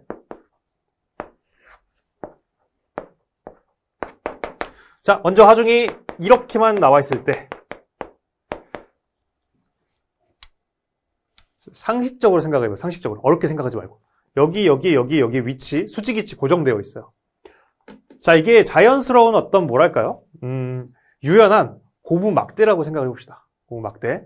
아니면 팽팽한 고무줄이라고 생각해봐요. 팽팽한 고무줄. 그때 우리가 여기서 여기까지 우리가 딱 눌렀어요. 그럼 고무줄이 전체에 걸쳐서 어떻게 변할까요? 이렇게 변하겠죠. 여기는 일단 우리가 여기서부터 여기까지 누르니까 여기 위치는 고정되어 있고요. 여기 당연히 내려가겠죠, 여러분들. 내려가겠죠. 그럼 여기는 어떻게 되겠어요? 이쪽을 우리가 눌러버리니까 이쪽 반대로 이렇게 올라가게 됩니다. 그렇죠? 그럼 여기는 어떻게 되겠어요? 당연히 여기가 올라가니까 여기는 이렇게 된다는 거죠. 네, 이렇게. 그래서 일단 우리가 먼저 파악하는 건 뭐냐면 하중이 등분파 중에 A, B 구간에 작용했을 때는 우리가 판단하는 건 여기 2점이죠. 2점의 모멘트는 플러스가 된다. 즉 형상이 2점이 어때요? 2점에 걸려있는 이 부분의 형상이 이렇게 된다는 거죠. 하중이 A, B 구간에 작용했을 때는 자, 어떤 부분에서 보의 형상이 이렇게 비었을 때는 여기에 모멘트가 뭐라고요? 플러스. 그래서 하중에 A부터 B까지 작용했을 때는 정 모멘트로 플러스가 발생한다 라는 걸 우리가 알 수가 있겠고, 이게 1번. 자, 2번.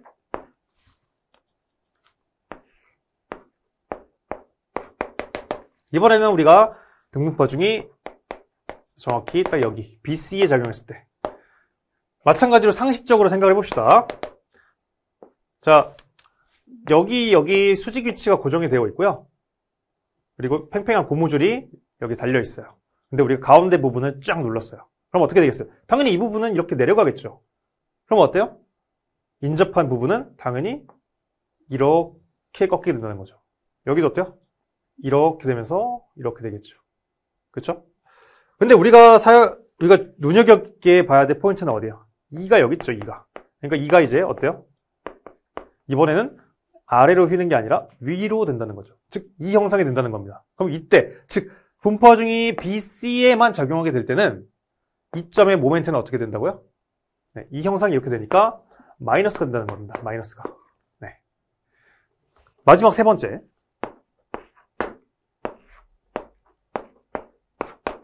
이번에는 등분파중이 C랑 D에만 적용할 때 똑같아요. 이제 여러분들 파악할 수 있겠죠? 고무줄이 이렇게 팽팽하게 달려있는데 이 부분을 눌렀으니까 당연히 이 부분은 내려가겠죠. 여러분들 이렇게. 근데 어때요? 인접한 부분은 이렇게 반대로 올라가겠고, 근데 여기 수직 위치가 고정이 되어 있으니까 다시 인접한 부분은 이렇게 된다는 거죠. 그대로 쭉 이어지게 그냥 된다는 거예요. 실제로 여러분 해보면 압니다. 네. 고무줄 쫙 하나 놓아놓고요. 어디 돌 하나 놓고 이렇게 좀 놔보세요. 네. 그 상태에서 어느 한쪽을 팽팽하게 누르면은 그대로 이어서 형상으로 이렇게 쫙 나옵니다, 여러분들.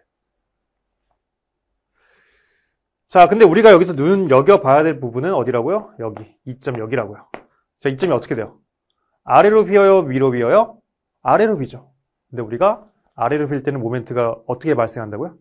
플러스로 발생한다고요. 그래서 등분파중이 C, D에만 작용할 때는 모멘트가 이 점은 플러스로 발생한다.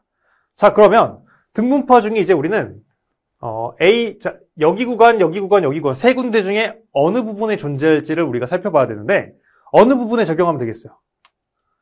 우리는 이 점이 최대한 플러스로 발생하게 해야 되니까 마이너스로 발생하게 되는 부분에는 등분파중이 적용하면 안 되고요. 즉, 이 가운데 부분에는 적용하면 안 된다는 거죠. 이건 안 되고, 그리고 이 점에 플러스가 발생하게 하는 그 구간에는 최대한 등분파중이 적용을 해야겠죠. 즉, 여기 구간과 여기 구간에만 등분파중이 적용하면 되겠죠. 그래서 문제에서 보기에서는 여기 두 구간에 적용하는 게 답이 되겠죠. 자, 그래서 보기로 돌아가서 그럼 보기는 이제 하나밖에 없어요. 바로 딱 1번밖에 없죠. 네. 왜냐? 2번은 BC에 등분파중이 작용해 버리게 되니까 마이너스가 돼버려요. 그럼 이것보다 더 마이너스 돼버리니까 더 적겠죠. 3번 어때요? 그러니까 BC 구간에 일단 등분파중이 있으면 안 돼요. 그건 다 답이 아닙니다. 그러면 BC 구간에 모멘트가 없는 거는 딱 1번밖에 없죠. 그래서 정답은 바로 1번이 되겠습니다. 아마 이제 뭐 저한테는 아닌데 이게 여러분들은 9급은 보통 어떤 원리를 좀 이해하고 푼다기보다는 좀 기출 반복해서 좀 풀이를 외우는 방식을 풀잖아요. 그래서 그런 분들에게는 아마 좀 어려운 문제가 아니었을까라는 생각을 하긴 합니다. 네, 그래서 저는 이제 막 기출만 달달달 실은 외우는 것보다는 좀 근본적으로 하나하나 좀 원리를 좀 이해하고 외제도 풀고 좀 그렇게 하시는 걸 권장을 드리지만 아무래도 여러분들의 목적은 시험 합격이기 때문에 네, 거기에 맞추어서 제가 좀 가르치기는 하지만 뭐 저도 약간 이렇게 가르치면서도 왜냐면 여러분들이 역학을 참 공부하는 거 아니니까 네, 거기에 대해서 약간의 안타까움이 있긴 합니다. 네. 자, 다음 문제 넘어가겠습니다.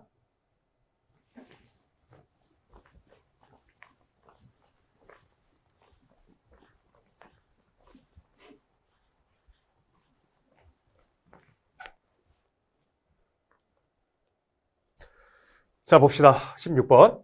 이번 3활줄 아치가 있는데요. D점에 발생하는 휘 모멘트의 크기를 구하라고 했어요. 자, 이것도 여러분들에게 약간 좀 어려울 수는 있습니다. 네, 왜냐면은 기존의 기출에서 잘 나오지 않은 유형이에요. 그리고 어떤 좀 계산 양도 조금 많아요.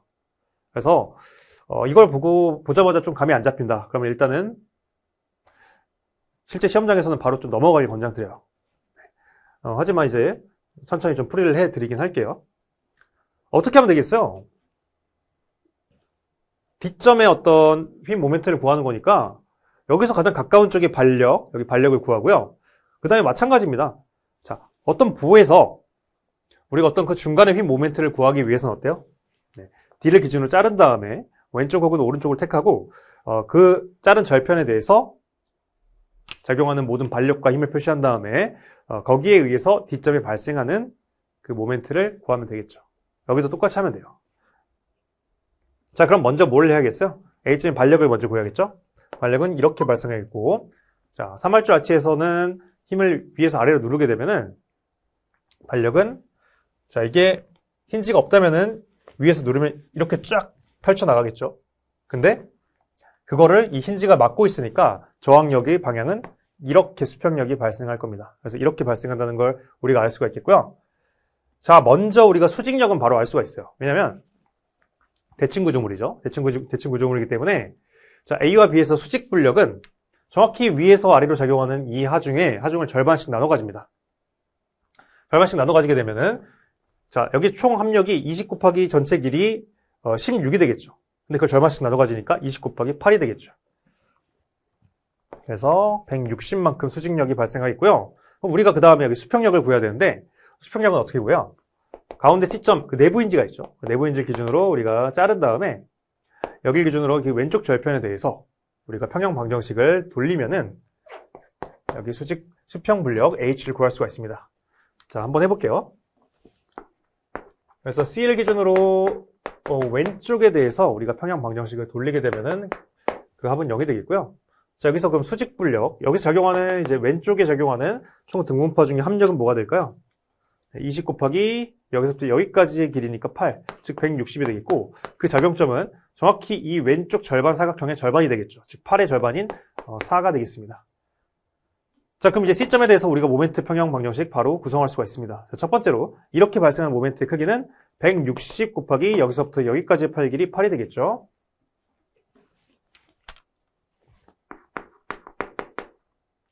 자, 그럼 이건 뭐랑 똑같겠어요? 이제 반대 방향으로 발생한 모멘트의 합과 똑같아야겠죠. 첫 번째는 160 곱하기 여기서부터 여기까지 팔 길이 4를 곱한 게 되겠고요. 두 번째는 H 곱하기 여기서부터 여기까지 팔 길이 5를 곱한 값이 되겠죠. 자, 그러면은 이제 끝났죠? 자, 한번 해봅시다. 왼쪽으로 넘기면은 160 곱하기, 자, 8에서 4 빼니까 4가 되겠고요. 그 다음에 H는 이제 5로 나누면 되겠죠. 5로 나눠봅시다. 그러면은 3, 2가 되겠죠. 그럼 H는 몇이 되냐면 128이 되겠죠. 네. 자, 그래서 여기 수평 반력은 우리가 128이라는 걸 알 수가 있겠고요. 그 다음은 우리가 이제 D점에 대해서 우리가 모멘트를 구할 거니까 D점을 기준으로 자르고 그 다음에 우리는 이 왼쪽 절편에 대해서 자, 모멘트식을 구하면 되겠죠. 모멘트 합을. D점에 대해서 모멘트가 이렇게 적용할 건데 우리가 이제 이걸 구한다는 거죠. 그럼 일단 D를 기준으로 이것만 우리가 고려하는 게 아니라 여기 상에서 우리가 등분포 하중도 이렇게 작용하고 있어요. 등분포 하중에 우리가 등분포 하중에 의해서 D점에 발생하는 모멘트도 구해야 되니까 그건 어떻게 구하면 되겠어요? 이걸 마찬가지로 하나의 합력으로 치환시켜야겠죠. 그럼 여기서부터 여기까지의 이 힘에 대해서 우리가 합력을 구하는 거니까 그 크기는 20 곱하기 여기서부터 여기까지의 길이 3이 되겠죠. 즉 60이 되겠고요. 그리고 그 작용점은 정확히 이 사각형의 절반이니까 여기서부터 여기까지 길이는 2분의 3이 되겠죠. 2분의 3. 자, 그럼 이제 우리가 D점에 발생한 모멘트는 다 구할 수가 있다는 겁니다. 자, 이제 구해보죠. 그럼 어떻게 하면 되겠어요? 모멘트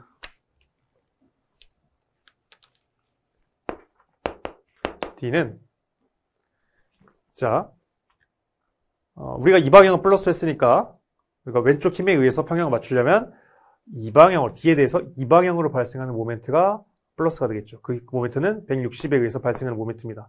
그 크기는 160 곱하기 여기서부터 D까지의 팔 길이 3을 곱한 게 되겠고요. 그 다음에 나머지 두 힘, 여기 수평 반력과 그리고 그 위에 적용하는 등분파 중의 합력은 D점에 대해서 이 방향으로 모멘트를 발생시키니까 마이너스로 들어가야 됩니다. 그럼 먼저 여기에 수평 반력에 의해서 발생하는 모멘트의 크기는 128 곱하기 여기서부터 여기까지의 팔 길이 3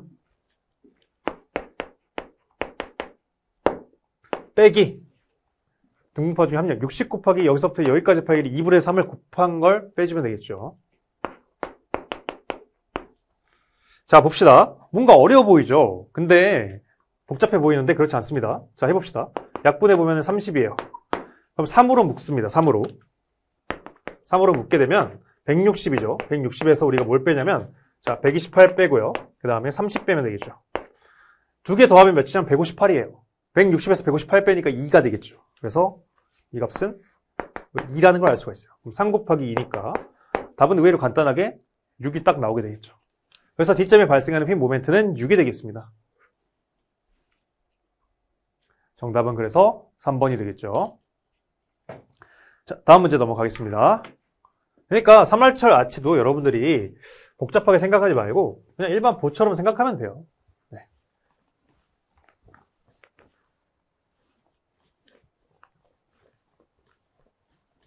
원리는 똑같습니다. 단지 수평 반력을 같이 고려해야 된다는 게 조금 더 복잡한 포인트가 되겠죠. 자, 봅시다. 17번. 이거는 진짜 거저주는 문제죠. 여러분들 무조건 맞히고 넘어가셔야 됩니다. 자, 안찌름이 주어졌고요. 여기서 원주 방향의 허용 응력이 90일 때 필요한 최소 두께. 자, 여기서 포인트는 뭐냐면 원통형이고요. 그리고 여기서 주어진 허용 응력은 원주 방향입니다.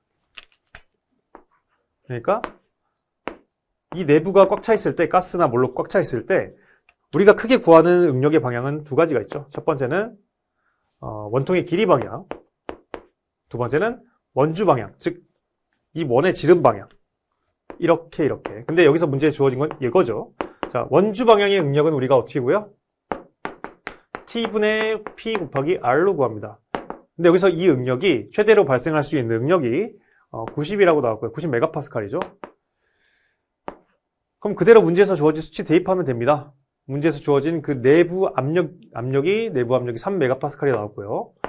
그 다음에 R이랑 T는 우리가 단위를 둘 다 맞춰줘야 되겠죠. 똑같이.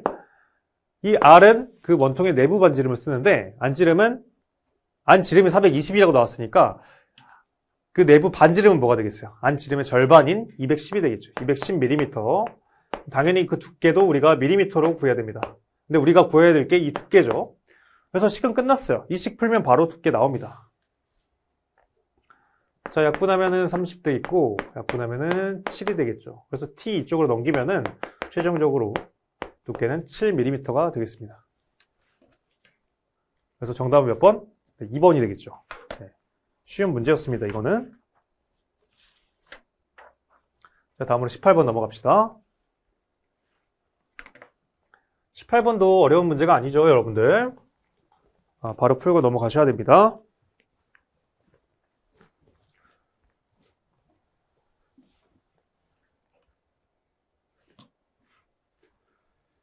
자, 봅시다. 자, 여기서 먼저 회전 방향을 구해보죠. 여기 단면적은 어떻게 되냐면 지름이 D예요. 자, 회전 방향 우리가 원점 어떻게 구해요? 루트 단면적 A분의 단면 2.5m I가 되겠죠. 자, 단면적은 어떻게 구해요?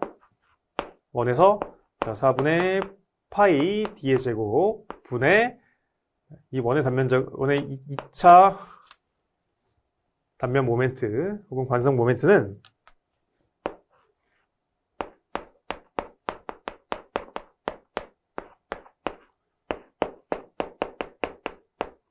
이렇게 되겠죠.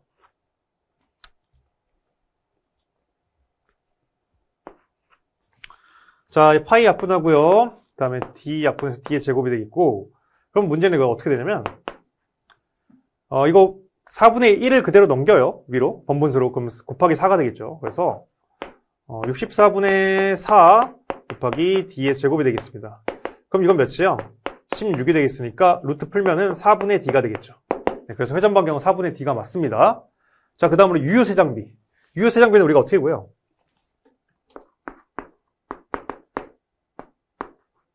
회전 반경분의 유효 길이를 곱하면 되겠죠. 유효 길이는 우리가 자, 한 단 자유단, 한 단 고정단에서 어떻게 구해요? 원래 길이에서 2배를 하면 되겠죠. 그래서 2L이 되겠습니다. 그러면은 2L 나누기 우리가 아까 구했던 4분의 D를 하면 되겠죠. 하게 되면 몇이요? 네, 8L 나누기 D가 되겠죠. 그래서 여기서 바로 틀렸죠. 18번은 답은 바로 2번이 된다는 걸 알 수가 있겠고요. 자, 탄성 자구라중은 우리가 구해보면 되겠죠? 어떻게 구해요?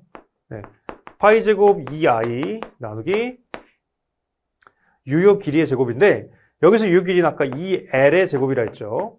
그러니까 하면은 3번이 맞습니다. 탄성 자구 능력은 어떻게 구해요? 여기다가 탄성 자구 하중에다가 곱하기 단면적만 나눠주면 돼요. 그렇죠? 근데 여기서 보시면 a분의 i가 나오죠. 이건 뭐냐면 아까 뭐예요? a분의 i의 루트를 씌운 게 회전 반경인데 a분의 i는 회전 반경의 제곱이 되겠죠. 그래서 파이 제곱 2 나누기 4L 제곱 곱하기 회전 반경의 제곱이니까 16분의 D의 제곱을 하면 돼요. 이게 바로 탄성 자구 응력이 되겠습니다. 계산해보면은 이렇게 똑같이 나와요. 네, 그래서 4번은 맞는 말이겠고 정답은 2번이 되겠죠. 자, 다음 문제 넘어가겠습니다. 자, 19번 봅시다.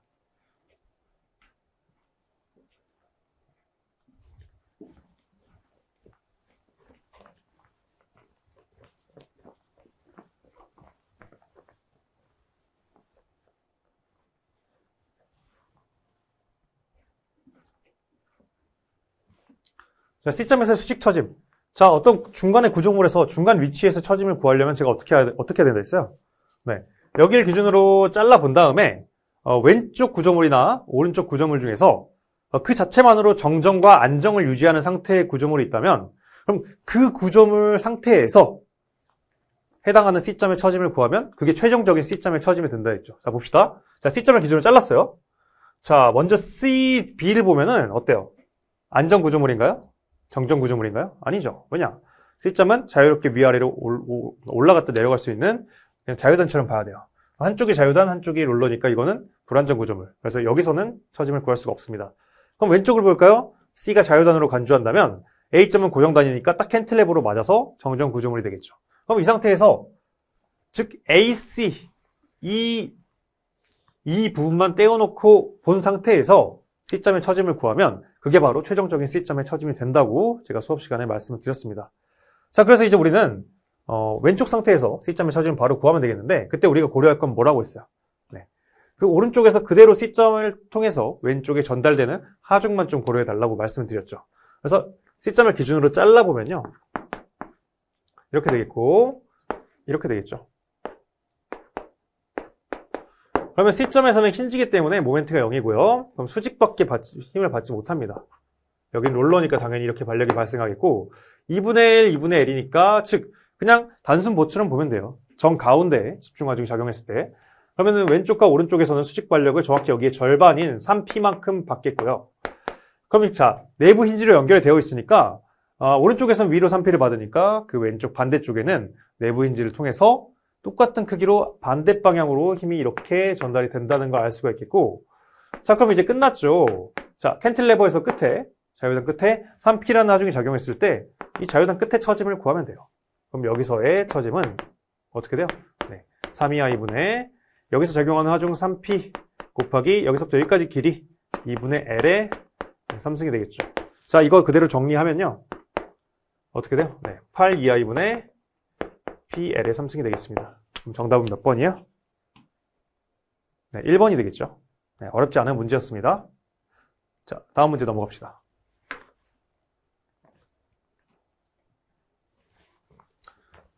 자, 이제 이 문제에서 또 이제 여러분들이 이제 많이 좌절을 겪고 넘어가셨는데, 자, 이거는 뭐냐면, 물론 여러 가지 방법이 있는데요. 저희 커리큘럼을 들으시면은, 자, 좀 더 쉽게 풀 수 있는 방법은 모멘트 분배법입니다. 네, 모멘트 분배법을 쓰면은 어렵지 않게 풀 수가 있어요. 자, 하나하나씩 해봅시다.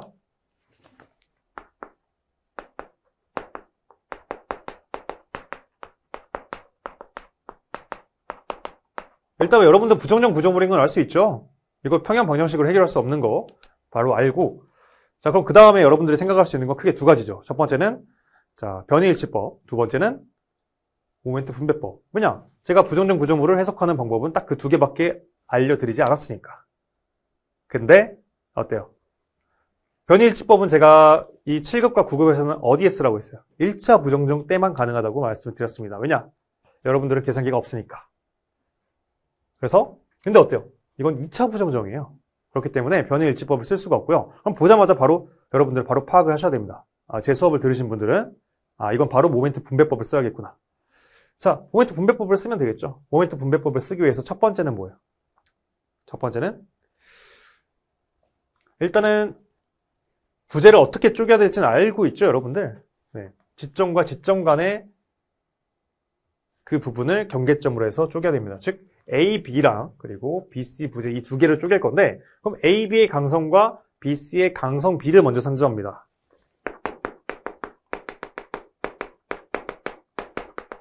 자, 먼저 A, B의 강성. 강성은 어떻게 구해요? 부재의 강성은 L분의 I. 그래서 길이분의 단면 2차 모멘트를 하는데 자, 여기는 좀 다르죠? 언제 좀 다르다 했어요? 한쪽 끝이 롤러나 힌지일 때. 왜냐? 최종적으로 모멘트가 0이 돼야 돼요. 그럴 때는 제가 수정 강도 계수를 쓰라 했죠. 그럴 때는 L분의 I에다가 우리가 몇을 곱해요? 4분의 3을 곱합니다. 그래서 그대로 대입을 하게 되면 4분의 3 곱하기 자, A, B의 길이는 몇이에요? 6이죠, 6. 그래서 6분의 I가 되겠고요. 자, 그 다음에 이제 BC에 우리가 강성을 구해보면 자, 여기는 어때요? 반대쪽 끝이 고정단 모멘트, 고정단이기 때문에 모멘트가 존재해요. 그래서 여기서는 수정 강도 계수를 쓸 수가 없고 자, 이거 헷갈리지 말라 했죠? 중간에 있는 이 받쳐주는 힌지는 내부 힌지가 아니에요. 내부 힌지는 부재에 이렇게 딱 중간에 있어야 되는데 이건 그냥 그 아래에서 받쳐주는 겁니다. 즉 이건 계속 간결점으로 연결이 되어 있어요. 그 뜻은 뭐냐면 여기서는 모멘트가 0이 아니라는 거예요. 즉 어느 한쪽 끝이 우리가 부재를 잘랐을 때 어느 한쪽이 끝이 모멘트가 0인 게 확실하지 않으면은 우린 수정 강도 기술을 쓸 수가 없어요. 그래서 여기서는 모멘트가 0이 아닙니다. 그렇기 때문에 여기가 롤러라고 해서 수정 강도 기술을 쓸 수가 없어요. 근데 여기는 어때요? 맨 끝에 힌지니까, 맨 끝에 롤러니까 여기 끝에 모멘트는 0이라는 걸 우리가 확실히 알 수가 있습니다. 아무튼 그래서 BC는 수정 강도 계수를 쓸 수가 없고 그냥 L분의 I라는 식을 써서 구해야 되는데 BC의 길이는 8이 되겠고요. 여기서의 단면 2차 모멘트는 I가 되겠죠. 자, 이걸 정리하게 되면 어떻게 되냐? 그래서 8분의 I가 돼요. 어때요? A, B랑 BC. 자, 여기서 힘 강성 EI는 일정하다 했죠. 그 뜻은 뭐냐면 A, B랑 BC의 I 값도 똑같다는 거예요. 그래서 둘의 결론적으로 강성 B는 몇이 된다는 거야? 둘이 똑같죠. 그래서 1대 1이 된다는 거. 굉장히 중요한 포인트입니다. 이거 먼저 파악하고요. 자, 그 다음으로는 우리가 뭘 산정해요? 고정단 모멘트 산정하죠. 고정단 모멘트.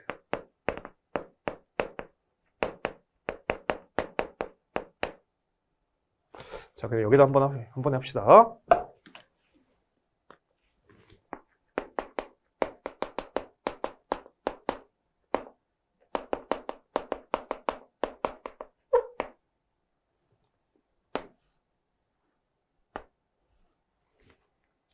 자, 처음에 이 부재에 하중이 작용하게 된다면 반드시 고정단 모멘트가 발생하게 됩니다.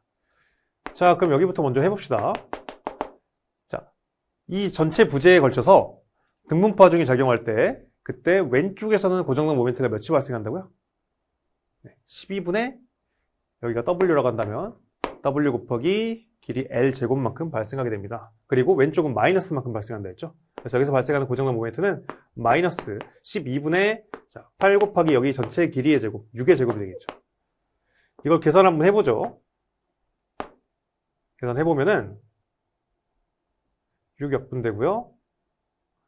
4 곱하기 6이니까 24가 되겠네요. 네. 그래서 마이너스 24가 되겠고 여긴 뭐가 돼요? 네. 플러스 12분의 8 곱하기 6의 제곱이니까 플러스 24가 됩니다. 그리고 여기는 이쪽 부재에서 봅시다. 마찬가지로 여기도 부재 중간에 하중이 작용하고 있으니까 이로 인해서 고정단 모멘트가 발생합니다.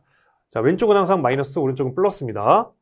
그리고 이 마이너스와 플러스의 기준은 시계 방향일 때 시계 방향 기준으로 합니다. 그래서 마이너스라는 거는 여기선 반시계 방향으로 발생하고 여기선 시계 방향으로 발생한다. 자, 여기서 보시면 가운데, 부재 정가운데에 집중하중이 작용할 때 그때 왼쪽에서 발생하는 고정단 모멘트 크기는 뭐라고 했어요? 마이너스 8분의 P 곱하기 L이라고 했죠. 그러니까 8분의 12 곱하기 여기 전체 길이 8이 되겠죠. 그럼 이건 몇이에요? 마이너스 12가 되겠죠. 그럼 여긴 몇이에요? 똑같죠? 대신 부호가 플러스로 바뀌죠. 8분의 12 곱하기 8. 이거는 플러스 12가 되겠죠. 그렇죠? 자, 그럼 여기까지 했어요. 그럼 그 다음에 이제 뭘 하면 돼요? 모멘트를 분배시키면 됩니다. 근데 여기서 여러분들이 약간 헷갈리는 게 여기서부터 시작하는 사람이 있어요. 불균형 모멘트 산정해야 되는데 여기서부터 시작하면 안 됩니다.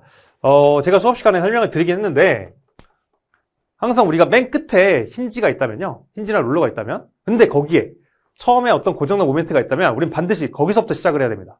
그래서 제 그 이론 교재, 이론 시간에 제가 설명을 드렸는데 자, 모멘트 분배법에 그 예제가 있어요. 물론 거기는 라면이긴 합니다. 하지만 거기서도 맨 끝에 힌지나 롤러가 있는데 고정단 모멘트가 거기서 존재하고 있는 구조물이 분명히 있었어요. 그럼 그때는 시작점을 어디서부터 했어요? 네, 무조건 여기서부터 했습니다. 왜냐하면 여기를 0으로 만들어야 돼요. 최종적으로. 그렇기 때문에 맨 끝에 힌지나 롤러가 있는데 거기에 초기에 고정단 모멘트가 발생했다면 우린 반드시 그 끝에 그 점에서부터 모멘트 분배가 이루어져야 됩니다. 자, 그럼 여기서의 불균형 모멘트 산정해 보죠. 불균형 모멘트는 어떻게 돼요? 여기서 발생하는 고정단 모멘트랑 그리고 뭐 전달 모멘트, 분배 모멘트를 전부 다 더한다 했죠. 근데 여기서는 전달되는 모멘트, 분배 모멘트 없어요. 이거밖에 없습니다. 근데 여기다가 이제 마이너스를 씌우면 되겠죠. 그래서 아무튼 이게 불균형 모멘트가 되는데 자, 그럼 이걸 이제 분배시키면 되겠죠. 분배시키는데 이것과 이쪽에서는 이것과 만나는 부재가 없어요. 즉 부재 이거 한 개만 있습니다. 그래서 온전히 이 부재에서 이것같이 이거를 전부 다 받게 되겠고요. 그럼 이제 분배를 시킵시다. 분배를 시키게 되면은 어때요? 플러스 24만큼 받게 되겠고 이게 이제 반대쪽 단으로 전달시키면 되겠죠. 그럼 얼마만큼 되겠어요? 그러니까 여기는 이제 어때요? 처음에 마이너스 24였다가 이제 24만큼 받게 되는 거예요. 플러스 24만큼. 24만큼 모멘트가 이제 분배를 받았고 그 다음에 반대쪽으로 여기에 절반만큼 이쪽으로 분배가 되겠죠. 그쵸? 그러면은 12만큼이 이쪽으로 전달이 되겠습니다.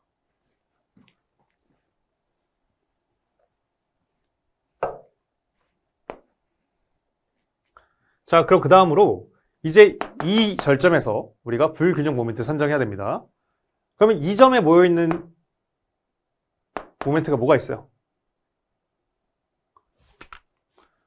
원래 여기서 발생하는 고정단 모멘트, 그리고 원래 이쪽에서 이 오른쪽 부재에 걸쳐서 발생하는 고정 모멘트, 그리고 새롭게 전달받은 모멘트 이렇게 있습니다. 그래서 이 세 개를 전부 다 더한 게 불균형 모멘트가 되겠고요.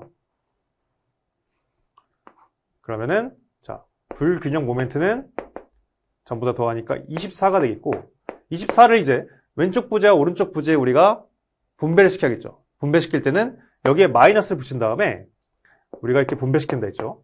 근데 자, 두 개 분배시킬 때 어때요? 두 개 간의 강성 비만큼 분배시켜요. 그래서 이쪽으로 분배가 되는 모멘트는 자, 여기에 마이너스를 붙인다 했죠. 그래서 마이너스 24 곱하기 자, 두 개 간의 강성비 1대 1이에요. 그래서 1 플러스 1분의 이쪽으로 분배가 되니까 1 플러스 1분의 이제 분배 비율이 여기서 1이니까 1 플러스 1분의 1이 되겠죠. 그리고 이쪽도 똑같습니다. 마찬가지로 여기 마이너스 씌워서 24 곱하기 1 플러스 1분의 1이 되겠죠. 그러면 여기는 마이너스 12만큼 분배가 되겠고 여기는 마이너스 마찬가지로 12만큼 분배가 됩니다. 자, 분배가 된 거는 이제 그 반대쪽으로 곱하기 2분의 1을 해서 전달이 된다 했죠. 그러면 마이너스 6이 되겠죠. 그렇죠? 전달이 된 게. 그리고 이쪽으로는 전달해요, 안 해요? 안 하죠. 왜냐? 우리가 수정 강도계수 4분의 3을 곱해서 썼으니까. 그래서 이쪽으로는 전달하지 않습니다. 자, 그럼 이제 끝났어요. 분배 끝났어요. 그럼 최종적으로 우리는 각각에 대해서 모멘트 값을 구할 수가 있습니다. 네. 자, 그러면 여기서의 모멘트 값, 여기서 모멘트 값 구할 수 있는데, 자, 그래서 우리가 이제 모멘트 분배는 다 끝났고요. 근데 이쪽으로는 제가 하지 않는다고 말씀드렸죠. 왜냐? 수정 강도 계수를 썼기 때문에 반대쪽 힌지로는 분배시키지 않습니다. 그래서 여기 끝났고요. 그럼 이제 우리가 구할 거는 어디예요? C점이죠. C점의 모멘트만 구하면 돼요. 그럼 C점의 최종적인 모멘트는 우리가 뭘 더한다 했어요? 원래 발생했던 고정능 모멘트 값 마이너스 플러스 12 그리고 분배받은 모멘트. 근데 여기는 분배받은 모멘트는 없죠. 네. 그렇기 때문에 분배받은 모멘트는 없고, 그리고 우리가 또 이제 전달받은 모멘트 있죠. 이쪽으로부터 모멘트가 양쪽으로 분배가 된 다음에 마이너스 12가 오른쪽으로 2분의 1만큼 곱해져서 전달된 마이너스 6까지. 그래서 이 두 개를 더한 게 최종적인 이제 모멘트 C 값이 되겠습니다. 그럼 두 개 더하면 몇이에요? 12 빼기 6이니까 이제 플러스 6이 되겠죠. 자, 근데 이 플러스 6의 뜻은 뭐냐? 아까도 제가 말씀을 드렸지만 시계 방향을 기준으로 플러스라고 한 거예요. 그래서 C점에서는 이제 시계 방향으로 모멘트가 6만큼 발생한다는 걸 알 수가 있겠고요. 그럼 부호는 뭐가 될까요? 모멘트 선도상에서는요. 자, 오른쪽 끝이죠. 오른쪽 끝에서 시계 방향으로 발생하게 되면 실질적인 부호는 마이너스가 됩니다. 네, 제가 모멘트 선도 설명드릴 때 말씀을 드렸죠. 그래서 결론적으로 모멘트 C의 모멘트 선도상에서의 부호는 마이너스 6이 되겠어요. 그래서 정답은 이제 6이 되겠고, 왜냐면 시험 문제에서는 크기만 구하라고 했으니까 6이 답이 되겠습니다. 근데 문제에서 이게 헷갈리죠. 정 모멘트가 아니라 부 모멘트라고 했으니까 아무튼 마이너스 값으로 발생한 모멘트구나 하는데, 자, 모멘트 분배법을 썼을 때 산정이 되는 거는 플러스인데 왜 부 모멘트일까라고 생각을 할 수가 있는데, 그 이유를 제가 방금 말씀드린 겁니다. 네. 모멘트 분배법상에서 나온 부호값하고 그리고 모멘트 선도상에서 부호는 좀 달라요. 네. 그래서 그 점 참고하시고, 아무튼 모멘트 선도상에서 부호로는 부 모멘트가 발생하는 게 맞고요. 그러니까 우린 방향으로 파악하면 되겠죠. 방향은 시계 방향으로. 네. 그래서 시계 방향으로 6만큼 크기로 발생한다. 그래서 정답은 6이 되겠죠. 자, 다시 한번 돌아와서. 그래서 정답은 이제 2번이 되겠습니다. 2번. 네. 자, 이렇게 해서 저희 해설 다 마치고요. 아무튼 이번 응용육학은 쉽지 호락호락하진 않았습니다. 그래서 여러분들이 성적이 잘 나오지 않았다고 해서 그렇게 일희일비할 필요는 없고요. 이번 시험을 좀 모티브로 삼아서 앞으로 이제 남은 지방직을 어떻게 준비할지 그렇게 좀 건설적으로 생각을 하시면서, 자, 이번 시험 결과를 좀 여러분들에게 반영하셨으면 좋겠습니다.